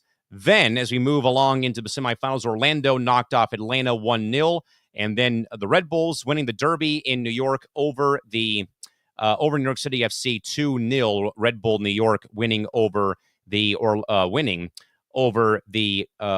York City FC. Then out west, in a very shocking upset as well, the Seattle Sounders have been a proven thorn in the side over the course of the entire franchise time of LAFC. They knock out LAFC. Jordan Morris scores the game-winning goal late in extra time to beat LA in Los Angeles 2-1 in favor of Seattle. They knock out LAFC. They'll face another LA rival in the LA Galaxy, who poured it on at Unity Health Sports Park and clobbered Minnesota 6-2 to knock out the Loons from the semifinal round. It'll be LA, Seattle, Orlando, and New York for the MLS Cup conference finals that'll be coming up and starting play on Saturday in Los Angeles and up in or down in Orlando, Florida. And Orlando City, by the way, could be going for a potential sweep of both the MLS and the NWSL championships, as well again as the Orlando Pride beat the Washington Spirit by a final score of 1-0 over the weekend in the NWSL Championship Series. But again, I will say, folks, whatever you do, do not listen to what was said by Inter Miami and a couple of their players after they got knocked out in a 3-game series by Atlanta. There was a lot of, again, this Inter Miami team again, who was led by Lionel Messi and Suarez and a lot of these other, foreign FC Barcelona players. They're not accustomed to the playoff system in Major League Soccer, where the 9 teams make it from both conferences. The bottom seeds play a 1-game wild card to get into the mix and what have you going forward. And, it really, though, just sounded like it was a very bitter Inter Miami franchise who wound up losing, sadly, to Atlanta United as they played that 3-game set. As we had said, though, when it came to, again, Miami, great regular season, 70-plus points, Supporter Shield, and they lose, though, 2 out of 3. So, James, LA, Seattle, the Galaxy playing Seattle, Orlando playing the New York Red Bulls, and again, James, both the number 1 seeds. So I think a lot of people, myself included, envision Inter Miami, Lionel Messi, Los Angeles FC, 1 seed in the Western Conference, all knocked out, though, by Atlanta and then Seattle. And like I said, Joe James, and it's true, though, the Sounders have kind of been a bit of a thorn in the side, though, for LAFC since LAFC came into the league, though, about 5-6 years ago, man, where it's been, playoff drama, regular season drama. But now, James, all of a sudden, it could be the Galaxy, who were dormant for a long time recently, dating back to their last victory in 2014 for the MLS Cup, who also plays Seattle, again, another rival. So Seattle gets through one LA hurdle. One more LA hurdle is standing in front of Seattle. And then it's Orlando and the Red Bulls of New York, though, James, in the conference finals. So, James, you've got LA going for their 6th MLS Cup. The Sounders going for, I believe, their 4th MLS Cup. Orlando, their first. New York, I believe, their first, I want to say, in franchise history. James, compelling storylines here, man, and especially the upsets of both Inter Miami and LAFC, as both number 1 seeds are out of the MLS Cup playoffs. Yeah, that's who I had. Looking at everything and all that, and I just wonder how much it will hurt the league not having Messi and LAFC. I think what would help if the Galaxy won. I haven't heard them get this deep in a while, like you mentioned. And then for the Red Bulls, I can't ever remember them When's the last time them and Orlando have been this far? It's been a long time for the Red Bulls. I mean, you may That's have what to it go feels back like. to them days. I think you have to go back to the days of them being the New York, New Jersey Metro Stars back in the day when MLS first launched, honestly. Oh crap! I feel like Yeah. maybe feel like 2008 maybe for the Red Bulls. Yeah, I that's just so damn long ago. And then for Orlando, I know they've been hinting at it, and same thing with Seattle too. I think it would do wonders for Seattle if they were able to go again. Yes. But yeah, By the way, 2008, the New York Red Bulls were runners up for the MLS Cup in 2008. So they've gotten to the final, but they've never won it. it was that long ago. It feels like that long ago.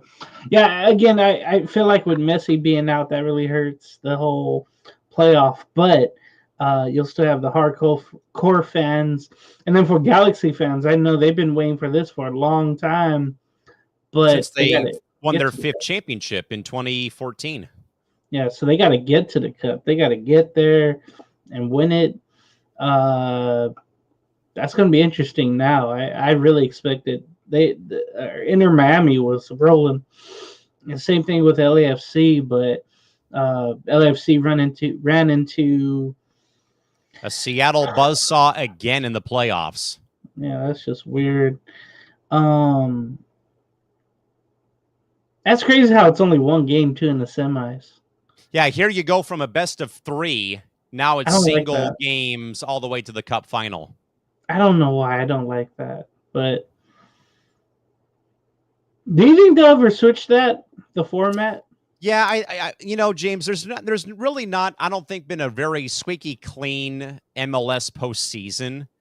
I think I recall when the Galaxy won their 5th before Landon retired in 2014. I feel like it was a best 2 of like a best. I'm trying to remember. Give me a sec.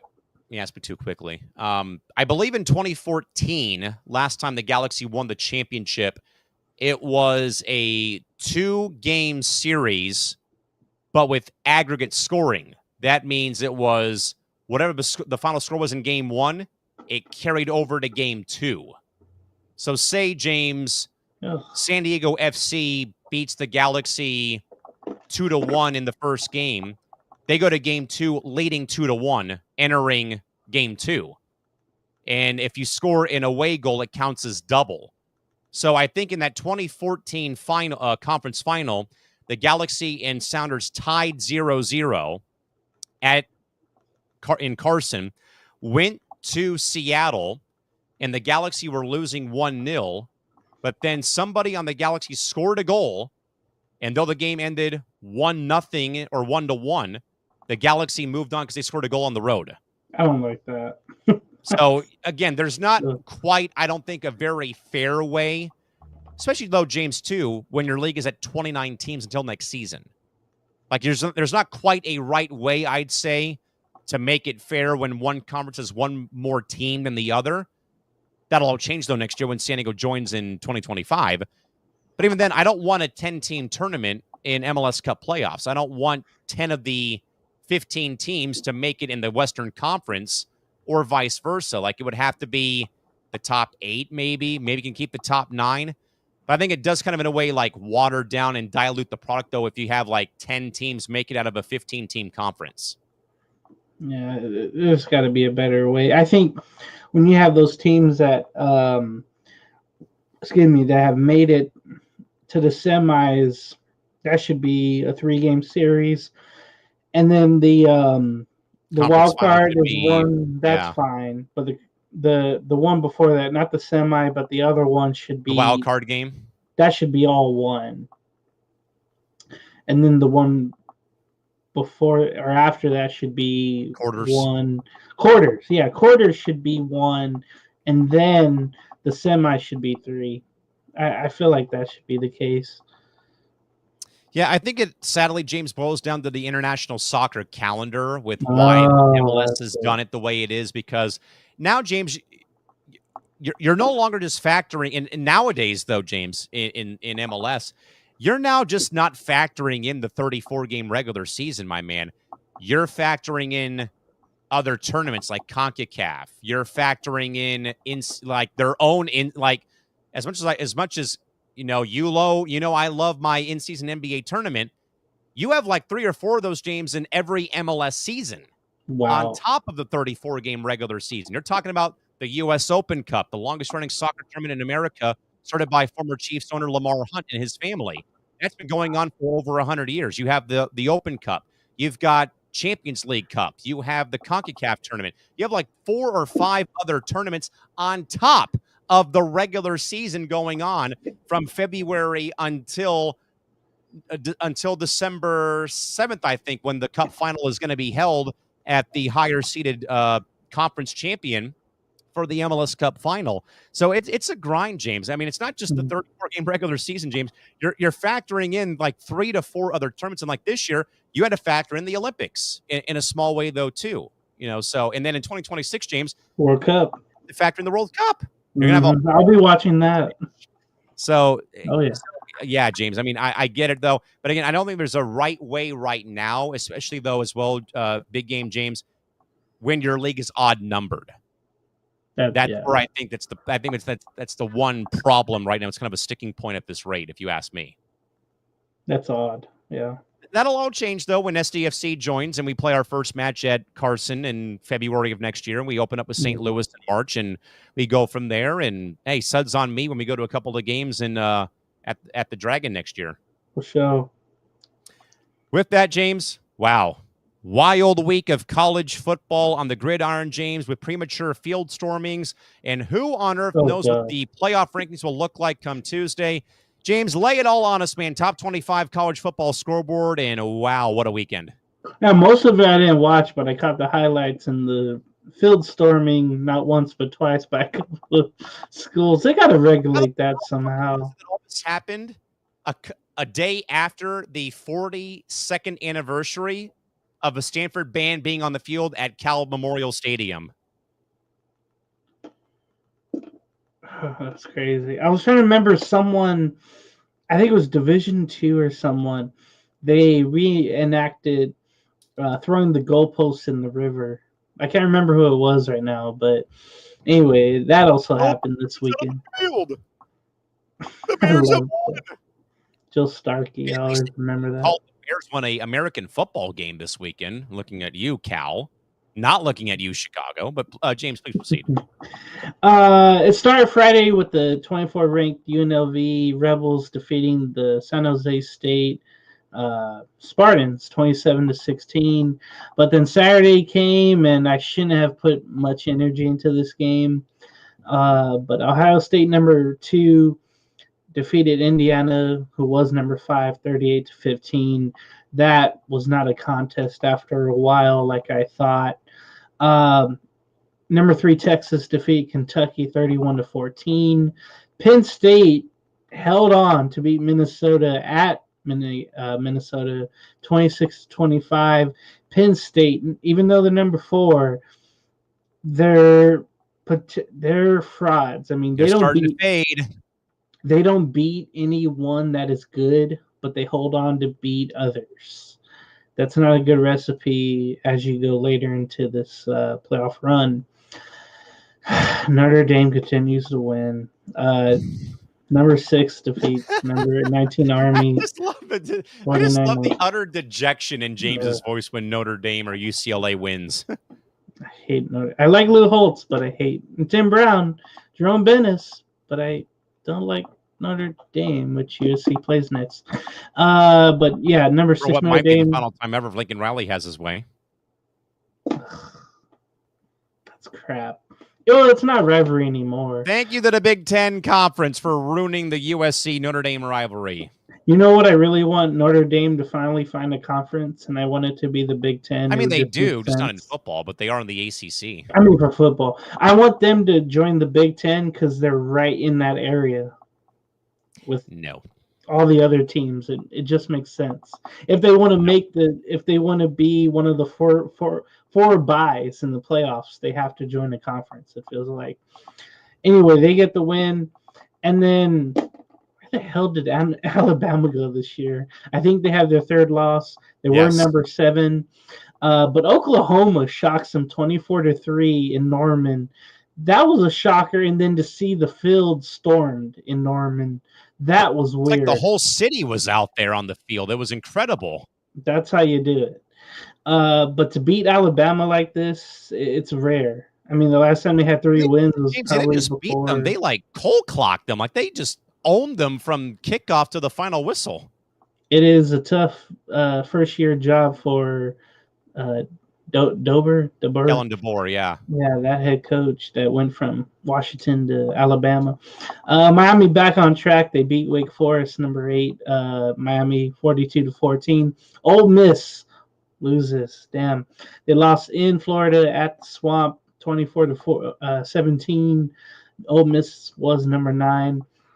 Georgia won 59-21. Georgia's number 10, but UMass did have a 7-0 lead early. And that was it. Tennessee, for some reason, played UTEP. Georgia and Mass. What the hell is that? And then Tennessee playing UTEP, 56-0. The Vols won. But what's up with these, patty cake games for all these great colleges and so late in the season? It's just weird. Happens every year when you get to the final game when you got the Iron Bowl coming up on Saturday. But then there comes that too. Boise State held on to beat Wyoming there, 17-13. SMU destroyed Virginia 33-7. I'm rooting for them personally. Arizona shocked BYU.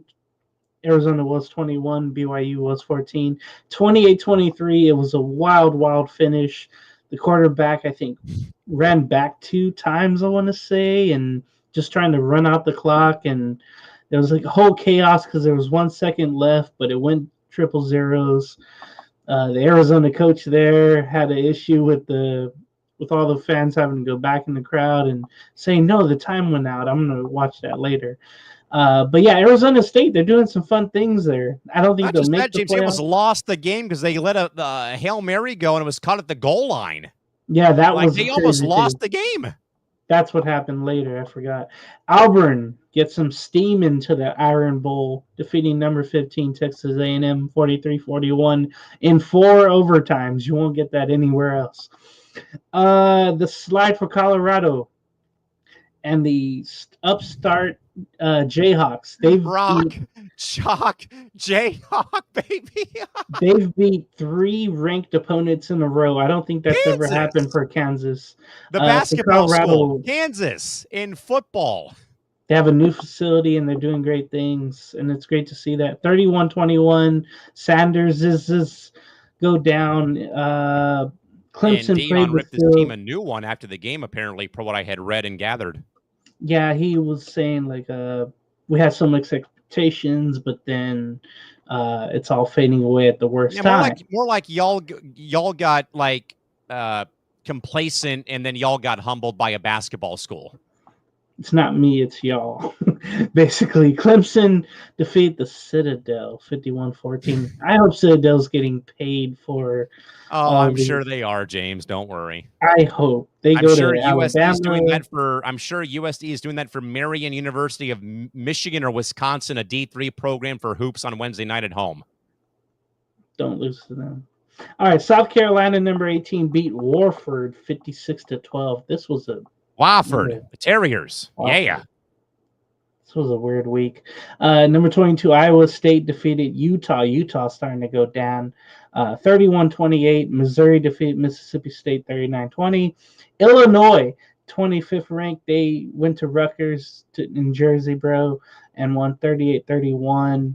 Iowa defeated Michigan. Syracuse defeated UConn. But San Diego State, I guess you have to talk about. Oh, no. Well, Appalachian State beat James Madison 34-20. I remember that was a real fun game last year, but it wasn't this year. Okay, so yeah, Nebraska beat Wisconsin 44-25. Cal defeated Stanford, like you mentioned, 24-21. San Diego State continues to go down. 41-20. 21 straight points to Utah State, man. Oh, it was? Yikes. 41 in a row. They were up 13-0, and then they just gave them the game. just to hear the things mentioned today about San Diego State is just crumbling, because to go where they've came from, and now they don't have many fans showing up. The tickets are expensive. The team is bad. It seems like that football program is dying, and it's dying quick. I know. I hope I'm not too brash on that, but it seems like it. No, I 100% agree. I think if you watch games on TV, James, 12,000 people at a 35,000 seat stadium, ouch. It doesn't look good. That's why Brutal. the camera stays on the grass more than it does in the air. USC, UCLA played for the first time as Big Ten rivals, whatever. USC held on to win 19-13 at the Rose Bowl. A half-empty Rose Bowl, too, for goodness sakes. Yeah, you know what's weird about it? They have tarps on the sides that they only use for the Rose Bowl game. The rest of the time it says UCLA and the Nike sign.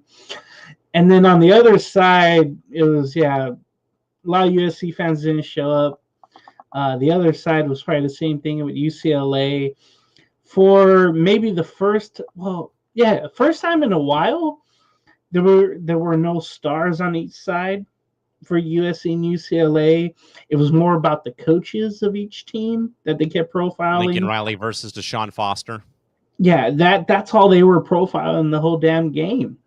Last year had Caleb Williams at the Coliseum for the last time, and UCLA went in there and beat them. I remember listening to it. But that game had no zest, no desire, no fire, nothing that made 7:30 p.m. time slot too. Nonetheless, like, give me a break. This could have been like 12:30 in the afternoon and done with. 11 a.m. Nobody stayed up for that in Big Ten country. I guarantee hell no. you. It was on NBC. Give me a break. Oh, that was bad. Okay, so the rankings came out. The AP poll. Oregon got 61 first place votes. They are the only undefeateds at 11-0 at number one. Then 2 through 5 are all 10-1. So Oregon is, Ohio State's number 2, Texas is 3, but their quarterback Ewers has an injury, so I don't know if he'll come back in time for the playoffs. Penn State potentially a fraud at number 4. Notre Dame at 5. Okay, number 6 and 7, Georgia and Tennessee. They're both 9-2. And then you have Miami at 8, SMU at 9. Indiana went down to number 10. And Boise State went up to 11. They're all 10-1. You have Clemson, who went up from 17 to 12 at 9-2. Alabama went from 7 to 13 at 8-3 now. And Arizona made, I think, the biggest leap. From 21 to 14, they're 9-2, and I'm happy for them. It's weird that ASU probably has a shot now at the Big 12 title game, as does like 8 other schools in the Big 12 conference.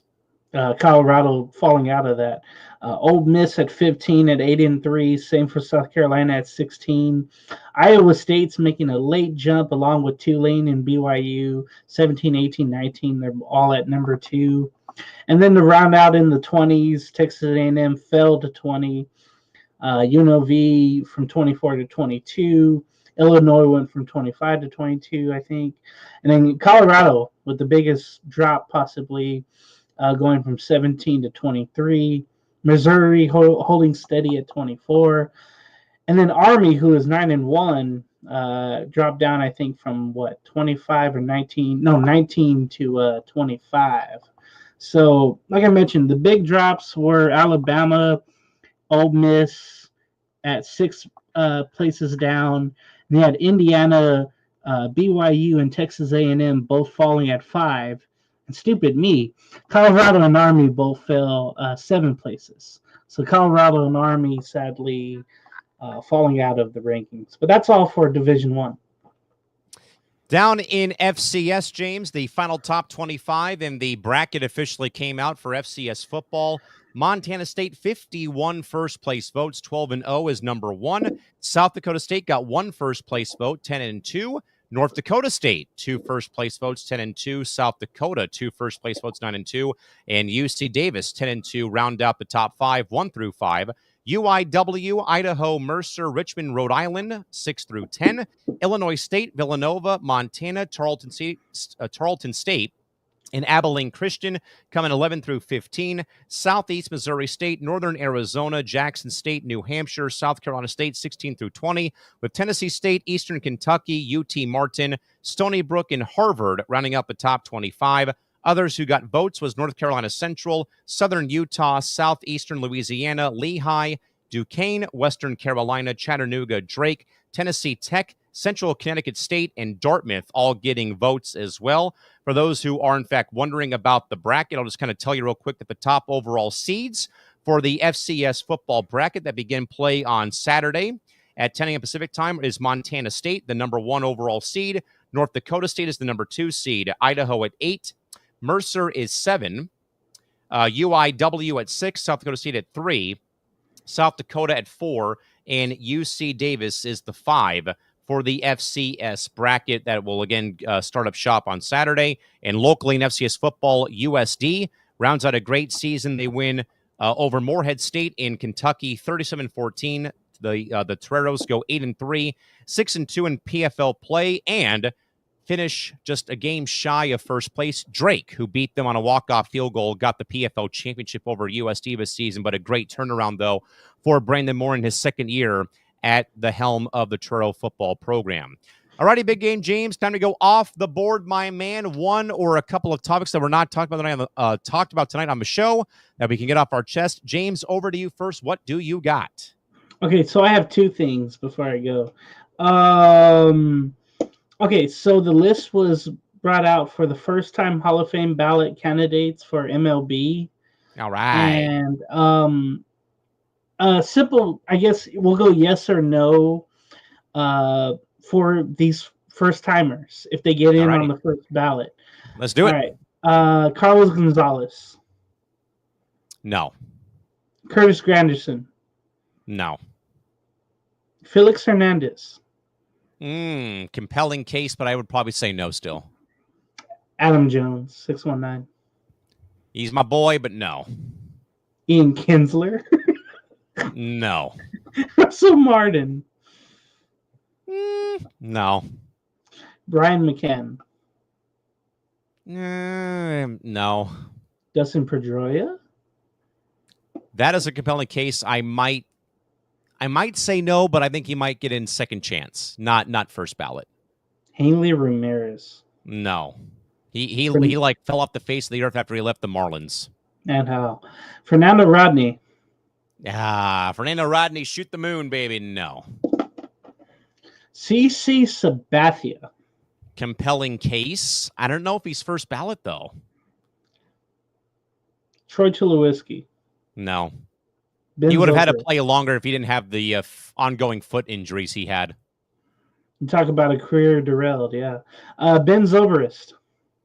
One hit in the World Series doesn't make up for it, no. And then the only one that I see, Ichiro. Yes. That's so only one of Franchise icon in Seattle, all the base hits.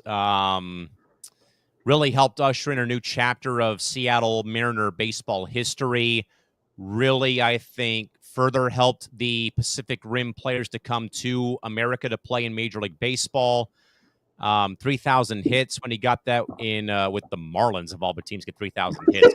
in Colorado. In Colorado, too, nonetheless. I think Ichiro is for sure my only guy who gets in first ballot. But I think CeCe's probably year 2 along with Pedroia. I like that. Okay, so we talked about the Paul George or the Sixers situation with Philadelphia, and we remember that Paul George has a podcast in season, and he can tell the juicy details of certain things going on in and out of the locker room. Oh boy. He mentioned about the team. I don't know if he mentioned the team meeting or not in his last podcast, but I think he didn't go too much into it. He said what, the cliche stuff is. Okay, so that takes me to Doug Gottlieb. So he had a schedule today. He coaches what UW The University of Green Green Bay, University of Wisconsin, Green Bay. Yeah. So he did the morning shoot around, and then he went to the hotel room, did a podcast, probably ate something, then Did his went live back. show on Fox Sports Radio. Then he did then he Then he went back coached. and did the game, coached the game. So, and we remember the Michael Parsons bashing during an interview and during the his podcast about his head coach Mike McCarthy. So this leads to me the question of the day, or the topic of the day: should coaches and players be allowed to have podcasts during the season when everything's going on? Should they be allowed, and should it be a thing? Well, I mean, you're talking to a guy, James, who did a podcast when he played travel ball, when he played youth ball, when he was in high school. I did podcasts with all of my teammates. Now, the only saving grace about all that was all that material was unreleased. It was all done on voice recorders, tape recorders, and never went public like on a website like we are now, streaming this program at nearly midnight on a Monday going on a Tuesday. I don't know how to feel about it, James, simply because the demand for the player perspective is now out there. Digital content is out there. I think about Mookie Betts. He literally did a podcast with Fernando Tatis Jr. the week of the final series of the year where the Padres clinched the playoff berth with the game-ending triple play and with the Dodgers winning the division title. And I tell you what, James, everybody in this town lost their damn minds. Like, oh my God, why are you talking to Mookie Betts? Why are you talking to a rival of the team? It's like, you people are making something out of nothing. And I had your commentary, James, in my head. Do you idiots not know that these guys are co-workers in Major League Baseball? They're a part of the Players Association.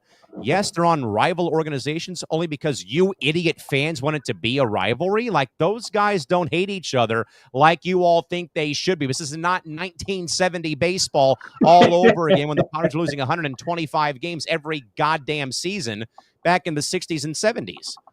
So I do think, though, James, that there is a gray line, or there's a fine line when it comes to, like, we all thought, mainly me, oh, God, J.J. Redick, new Lakers head coach, and him and LeBron do a podcast in a season. What the hell are they going to say when they lose their first, 8 of their first 10 games? Now, it didn't happen. But I do think there is, and rightfully so, there should be some concern when it boils down to, Paul George playing on a god-awful basketball team in Philadelphia right now. Ooh, Paul George is on a team who's lost, they're 10 games under 500. Oh, team meeting. Got to tune in. Oh, my goodness.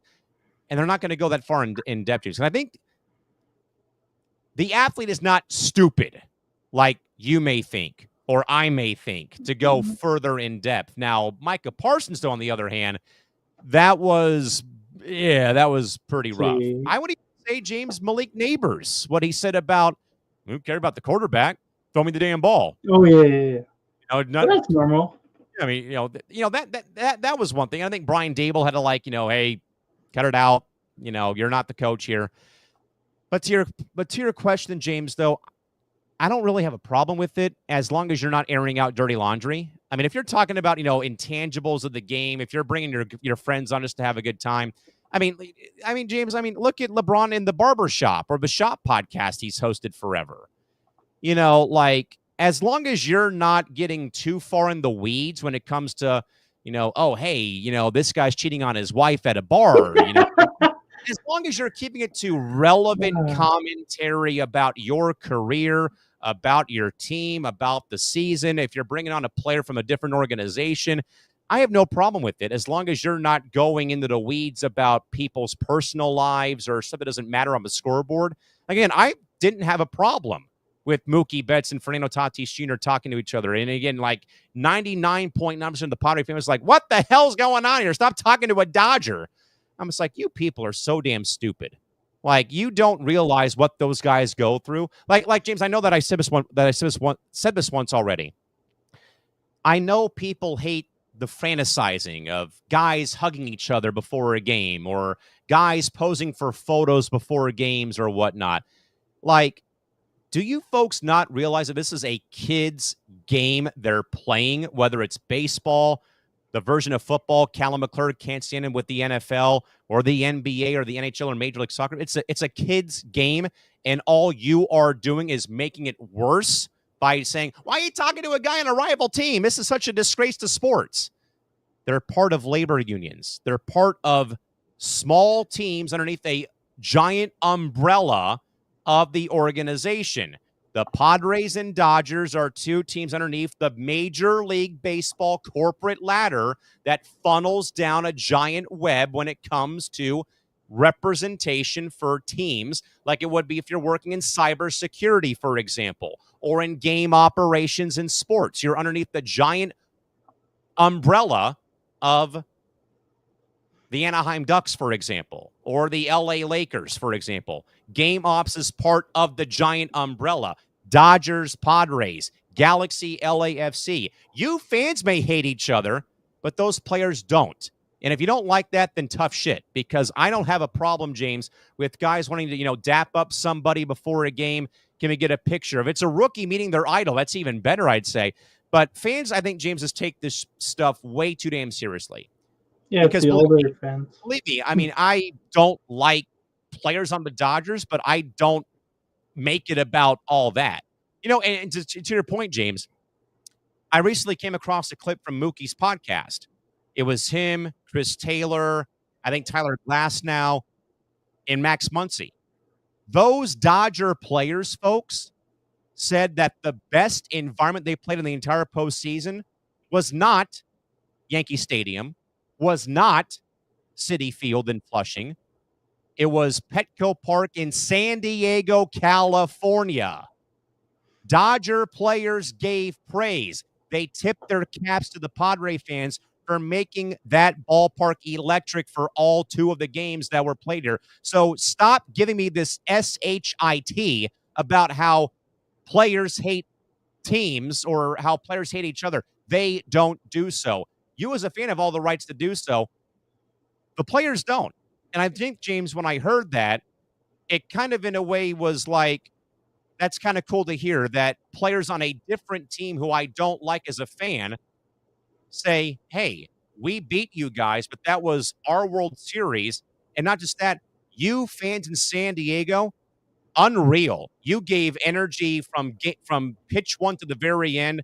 High praise to you. That's from the Los Angeles Dodgers, who now are finally claiming the Padres as their chief rival, not the Giants anymore over the past couple years. To hear that, though, from Dodger players, that made me feel pretty good about myself. Like, we played a role in a way enhancing that experience for the opposition. Yes, we do not like LA or the Dodgers, but to hear that, though, James, from those players, I thought was classy. I thought it was very cool to hear. Now, they could have just saying just to save face, though, because we know that they popped off at the parade, though, about how the Padres didn't beat them.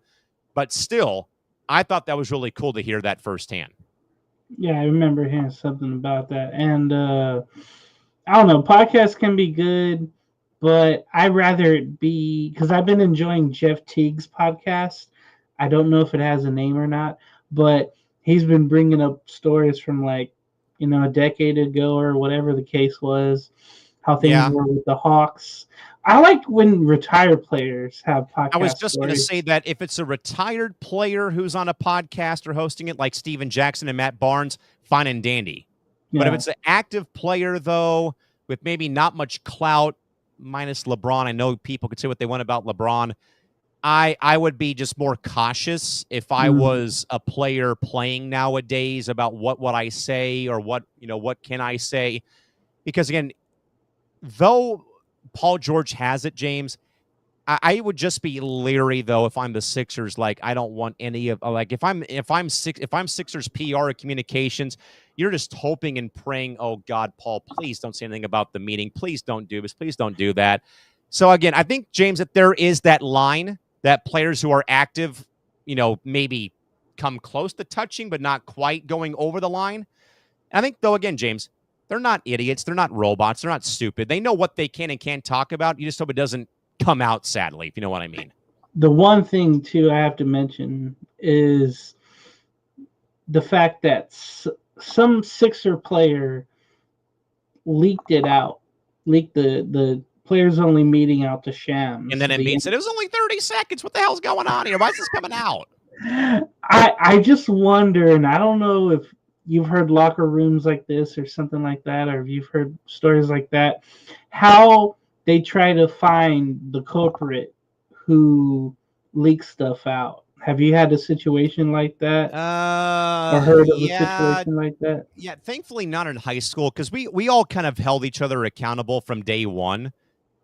Even if we were on campus during passing period or at lunch, we kept saying, hey, don't do anything stupid, like on game day, like don't do anything stupid, or what have you. And, I recall best, James, I think my senior year, one of our better players got caught plagiarizing on a essay before ChatGPT and Google Gemini.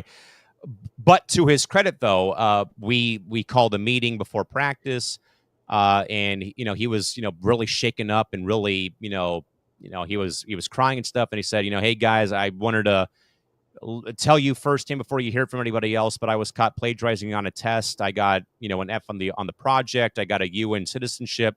It was something that will never happen again. And all of us, like we didn't we didn't lash out. We went over and said, you know what, hey.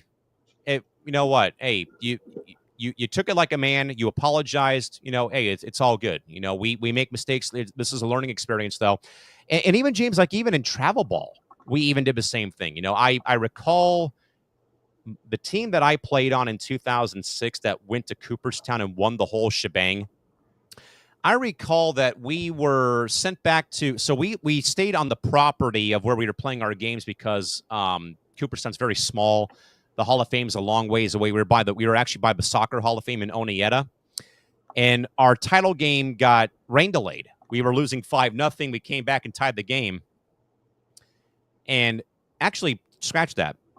We had played a game in the qualifying round. We played like 5 games to make it to the playoff bracket or for seeding. And we just had a very rough game, and we did not play well. We end up having our first game. We end up tying. We were up 8-5, and then they hit 3 straight solo homers on this very rinky-dink small bandbox field that we played on. And then we had a situation where we had tied. We won. Then we had a very just like dismal day. Like we just were not with it. Like we were making a lot of errors. And God bless her soul, James. And I say that because we had a girl on our team. And Alexis Curtis was our catcher. She was our third baseman. She was an All-American at Buffalo University for softball. And, I still talked, I talked to all my teammates every so often. But we called, so we went back to our bunkhouse. And, my dad was the head coach. And the coaches said, hey, we need to play better. So we're going to let you guys talk it over. You want to win this damn thing, or do you just want to be satisfied being here and just having a good time on summer vacation? They left. And as soon as they left, we locked the door to our bunkhouse. And all of us as a unit, James, sat in the middle of our bunkhouse, like moved all the bunk beds away. And we sat down like a giant, like Indian powwow. And everyone went around and we all got a chance to say our piece.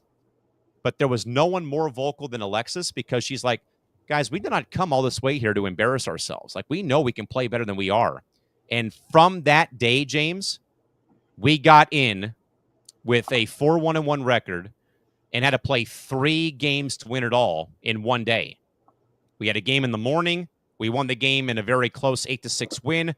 It was kind of in a way remembered because my dad intentionally walks the bases loaded, and both of the coaches are like, Bill, what are you thinking? He says, hey, we got 2 outs, ground ball to anybody. We're getting a 4-set to win the game. Next pitch, sure enough, ground ball to third, knock it down, tie the base, we win the game. Game 2, we were hitting home runs left and right. We beat a team from Pennsylvania who was really arrogant, cocky, conceited. We beat them like 25-8, I want to say. Wow. Then in the final game, James, which leads me back to my tangent here, we're losing early 5-0. We come back, tie the game, then the skies open up and the rain comes. We get sent all the way back to the bunkhouse for 45 minutes. We did the same thing over again. Coaches didn't come in with us. They stayed at the field. We went back and had another Indian-style powwow meeting. Said, hey, we got a tie game. We deserve to win this thing. We've come all the way back being down 5-0. This team from Jersey is not going to beat us. We all in a way said that. And sure enough, Corey Oswalt, one-time Mets pitcher, walk-off through and homer. We win the whole tournament. But sometimes, James, you need to have that sort of meeting. Like we said about, 16 games into the season, we're calling a team meeting. And no one ever said publicly whatever had been said. We really were getting very worked up, though we weren't, cursing because we were 12 years old. But still, though, like, that can go one of two ways. And even still now to this day, like, no one really remembers what was said because we all were in the moment of, like, we did not travel all this way, guys, to embarrass ourselves and play like crap. And then we turned around finally and won it all. But sometimes, James, you need to have that. And I would rather, I don't mind players doing podcasts as long as they just keep it within the lines and they're not taking pot shots at other players or teams or cities or organizations or about, a dude doing stuff he shouldn't be doing on the road when they're away from home. Yeah, it's just egos, money, and spotlight, and views, and followers. It'll get you to do everything. So I don't mind the platform as long as the players are using the platform the right way. Is all I ask. And eventually, just like betting, something's going to happen wrong. It could have been if it was Ohtani actually involved in it, but what do we know? James, going off the board, earlier on Monday, my friend, I jumped on board the San Diego Punto Football podcast run by two great colleagues of mine, Tony Sanchez and Alejandro Chiva Villasenor. That is a very well-known San Diego area soccer podcast to talk about my beloved USD Torero men's soccer team, James, who are on their way to the Sweet 16 on Sunday. They knocked out number 10 seeded Duke on Sunday over in North Carolina, 1-0. They won the match with a Jack Sandmeyer corner kick header goal off of a beautiful set piece from Josh Martinez, and then shut down Duke with 7 minutes to play in the game. They tied Duke earlier in the year here at home and then end up beating them. And now, James, they're not going to the East Coast again. They're hosting Vermont, who knocked out Hofstra University, the 7 seed. So unranked or unseeded San Diego, 15 wins. Unseeded Vermont, 13-win team in San Diego, James, on Sunday at Torero Stadium. James, I was on the podcast, talk about the game, talk about the team. Again, a team who has been scoring at will. They've held teams to 2 or fewer goals in every match played this season. And also, again, James, the Sweet 16 doesn't come around every day in your own backyard.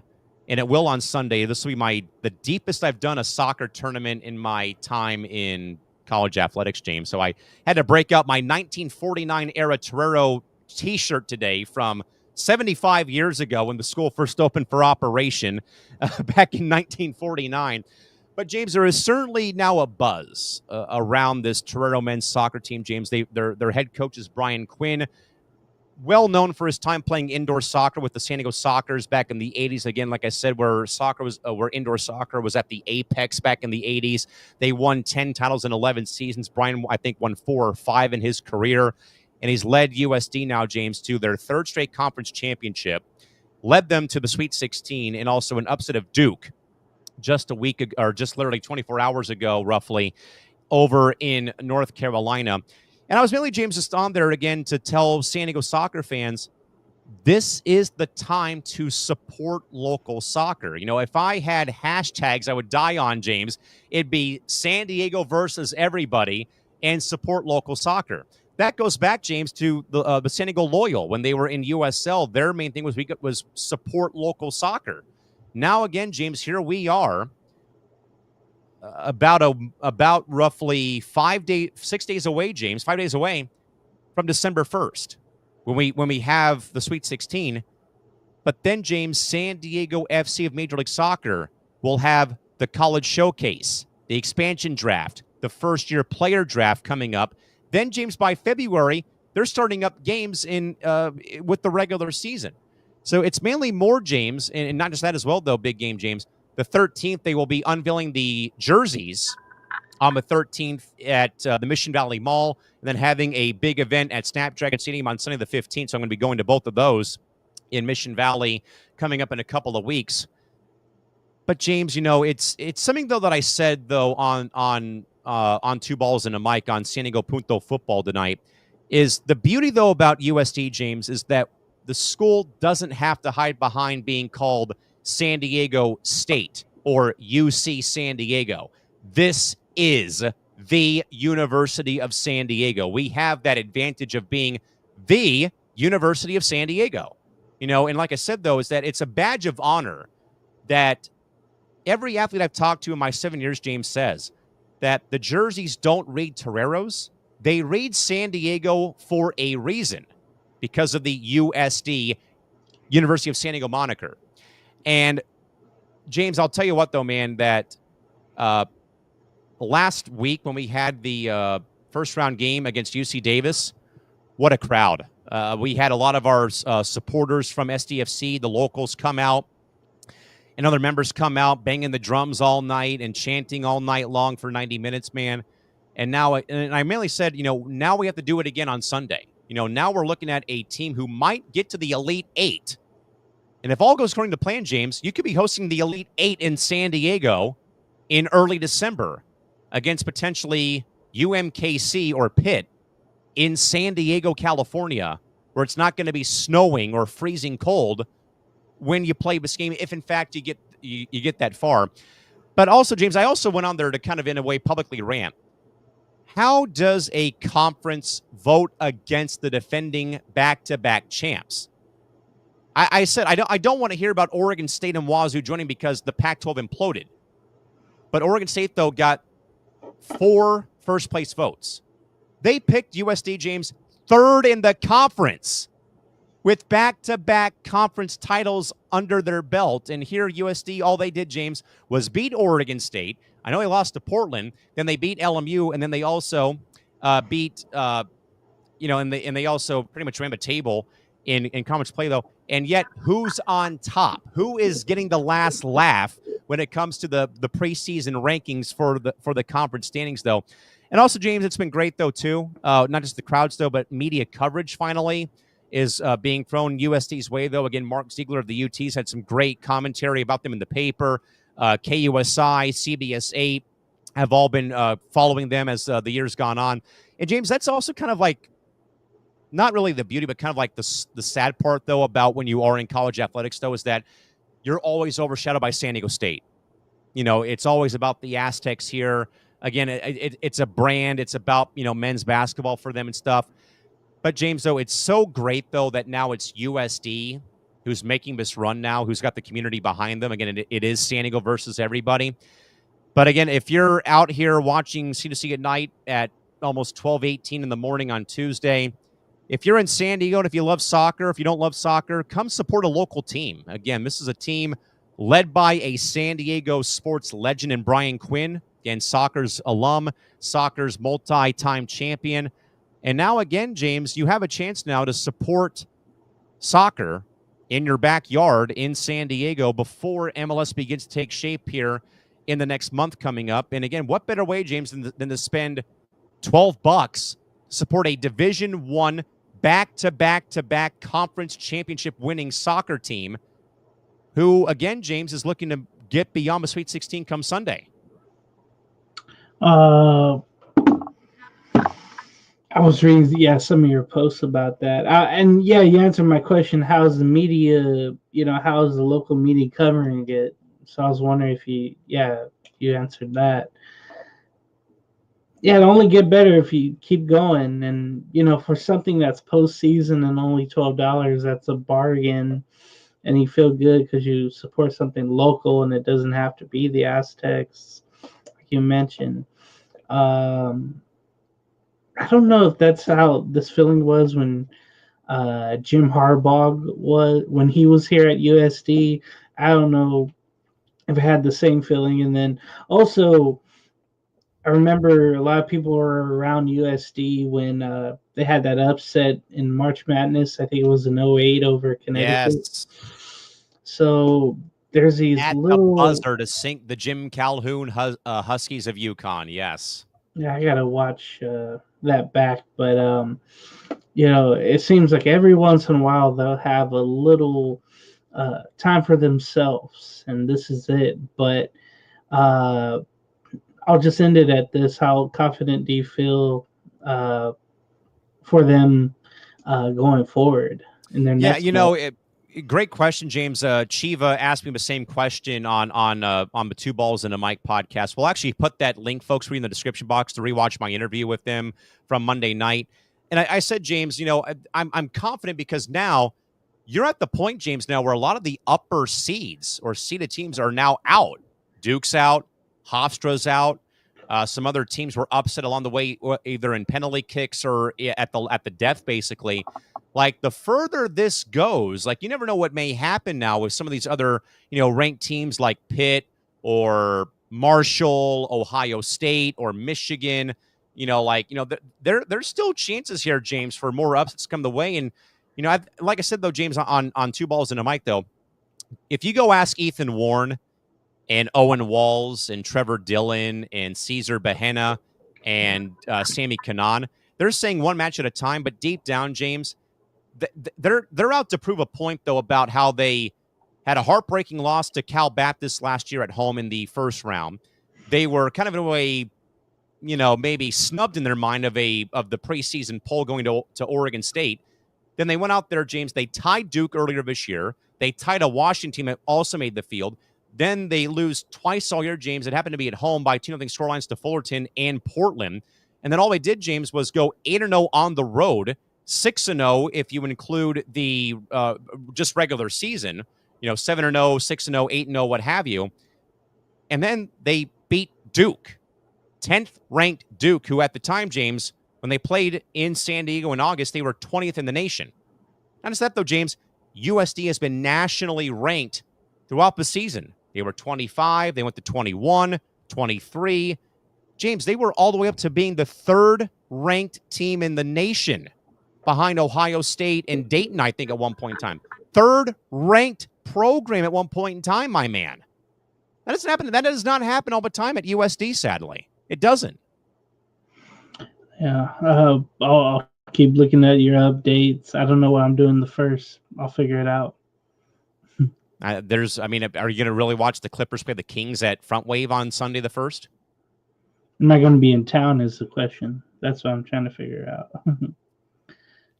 But again, folks, if you're in San Diego once more, again, come support the USD Toreros men's soccer team, again, hosting the Vermont Catamounts next Sunday at 5 o'clock at Toreros Stadium, again, for the NC2A D1 Men's Soccer College Cup Sweet 16 at Toreros Stadium on the campus of the University of San Diego.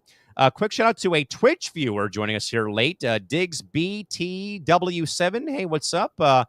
Diggs, thanks very much for joining us here, though. We're about ready to sign off for the night, though, but thanks for hopping in. And, hey, hopefully you can subscribe to the channel on Twitch, and we'll keep you updated here on C2C and 9 and other programs here when, in fact, myself or James or myself are on here on C2C. Thanks again for hanging out on this now Tuesday morning here in San Diego, California. All right, James, long show again. Always worth it, though, my man. Final thoughts, what do you got? What's a catamount? It is a version of a lynx, I think, or a wildcat. Okay.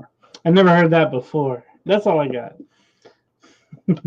So, okay, Vermont's mascot was James's final thoughts for the program. Yeah, because I'm trying to figure out the schedule for Sports Hour and then for Entertainment Hour, and I'm hoping to make both on Wednesday and Friday.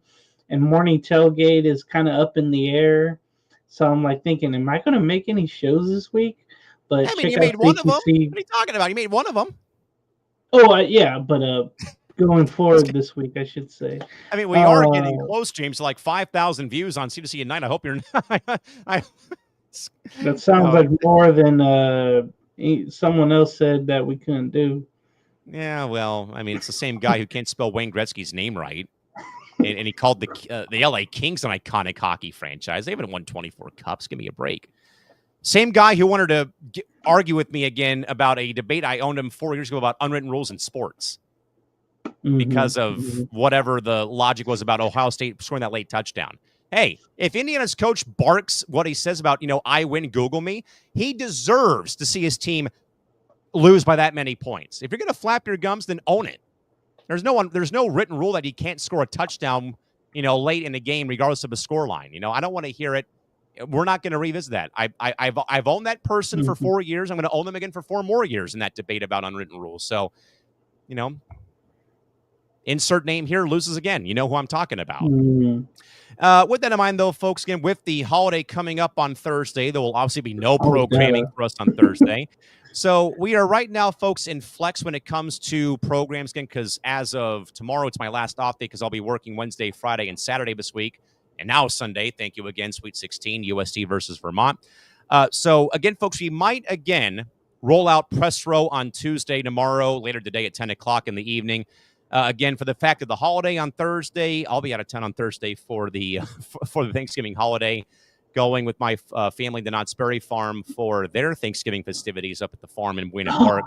But with that in mind, though, folks, again, we're still kind of working on some scheduling here. We might actually be tweaking our schedule once more once the new year does roll around. James and I are working on another sidebar project away from C2C programming that we're trying to get off the ground and running with some friends of ours and some other co-hosts of ours, not involving other networks that we have been on in the past, though. But it's going to be one that we're going to be thoroughly, hopefully, rolling out by next month, though, or by January, I should say, as time goes on, though. But James and I will not be leaving coast to coast, so it's just going to be like another sidebar project we're working on, kind of in conjunction with C2C. But with that in mind, though, folks, and thanks to Jack, Christie, and our new and our man on Twitch, Mr. Diggs, for joining us here tonight on C2C at night on this now Tuesday morning. With that in mind, folks, for James Gonzales and for yours truly, Callan McClurg, we'll see you back here for more programming on Tuesday and Wednesday. And again, folks, no programming on Thursday. Enjoy your time with your family and friends. And again, be thankful for what we have in our lives on Thursday. And we'll see you folks back here again later on Tuesday for more programming. I believe, by the way, that Brandon and Tim will have rank them for you folks bright and early at 7 a.m. Pacific time, 9 a.m. Central, and at 10 a.m. Eastern time back here on C2C. And again, we will probably have press row for you folks. Again, a lot going on in the media world and business world in sports coming up later on Tuesday. If not, we may have game night, or even better, why not bring back roundtable, James? How about that? Oh, yeah.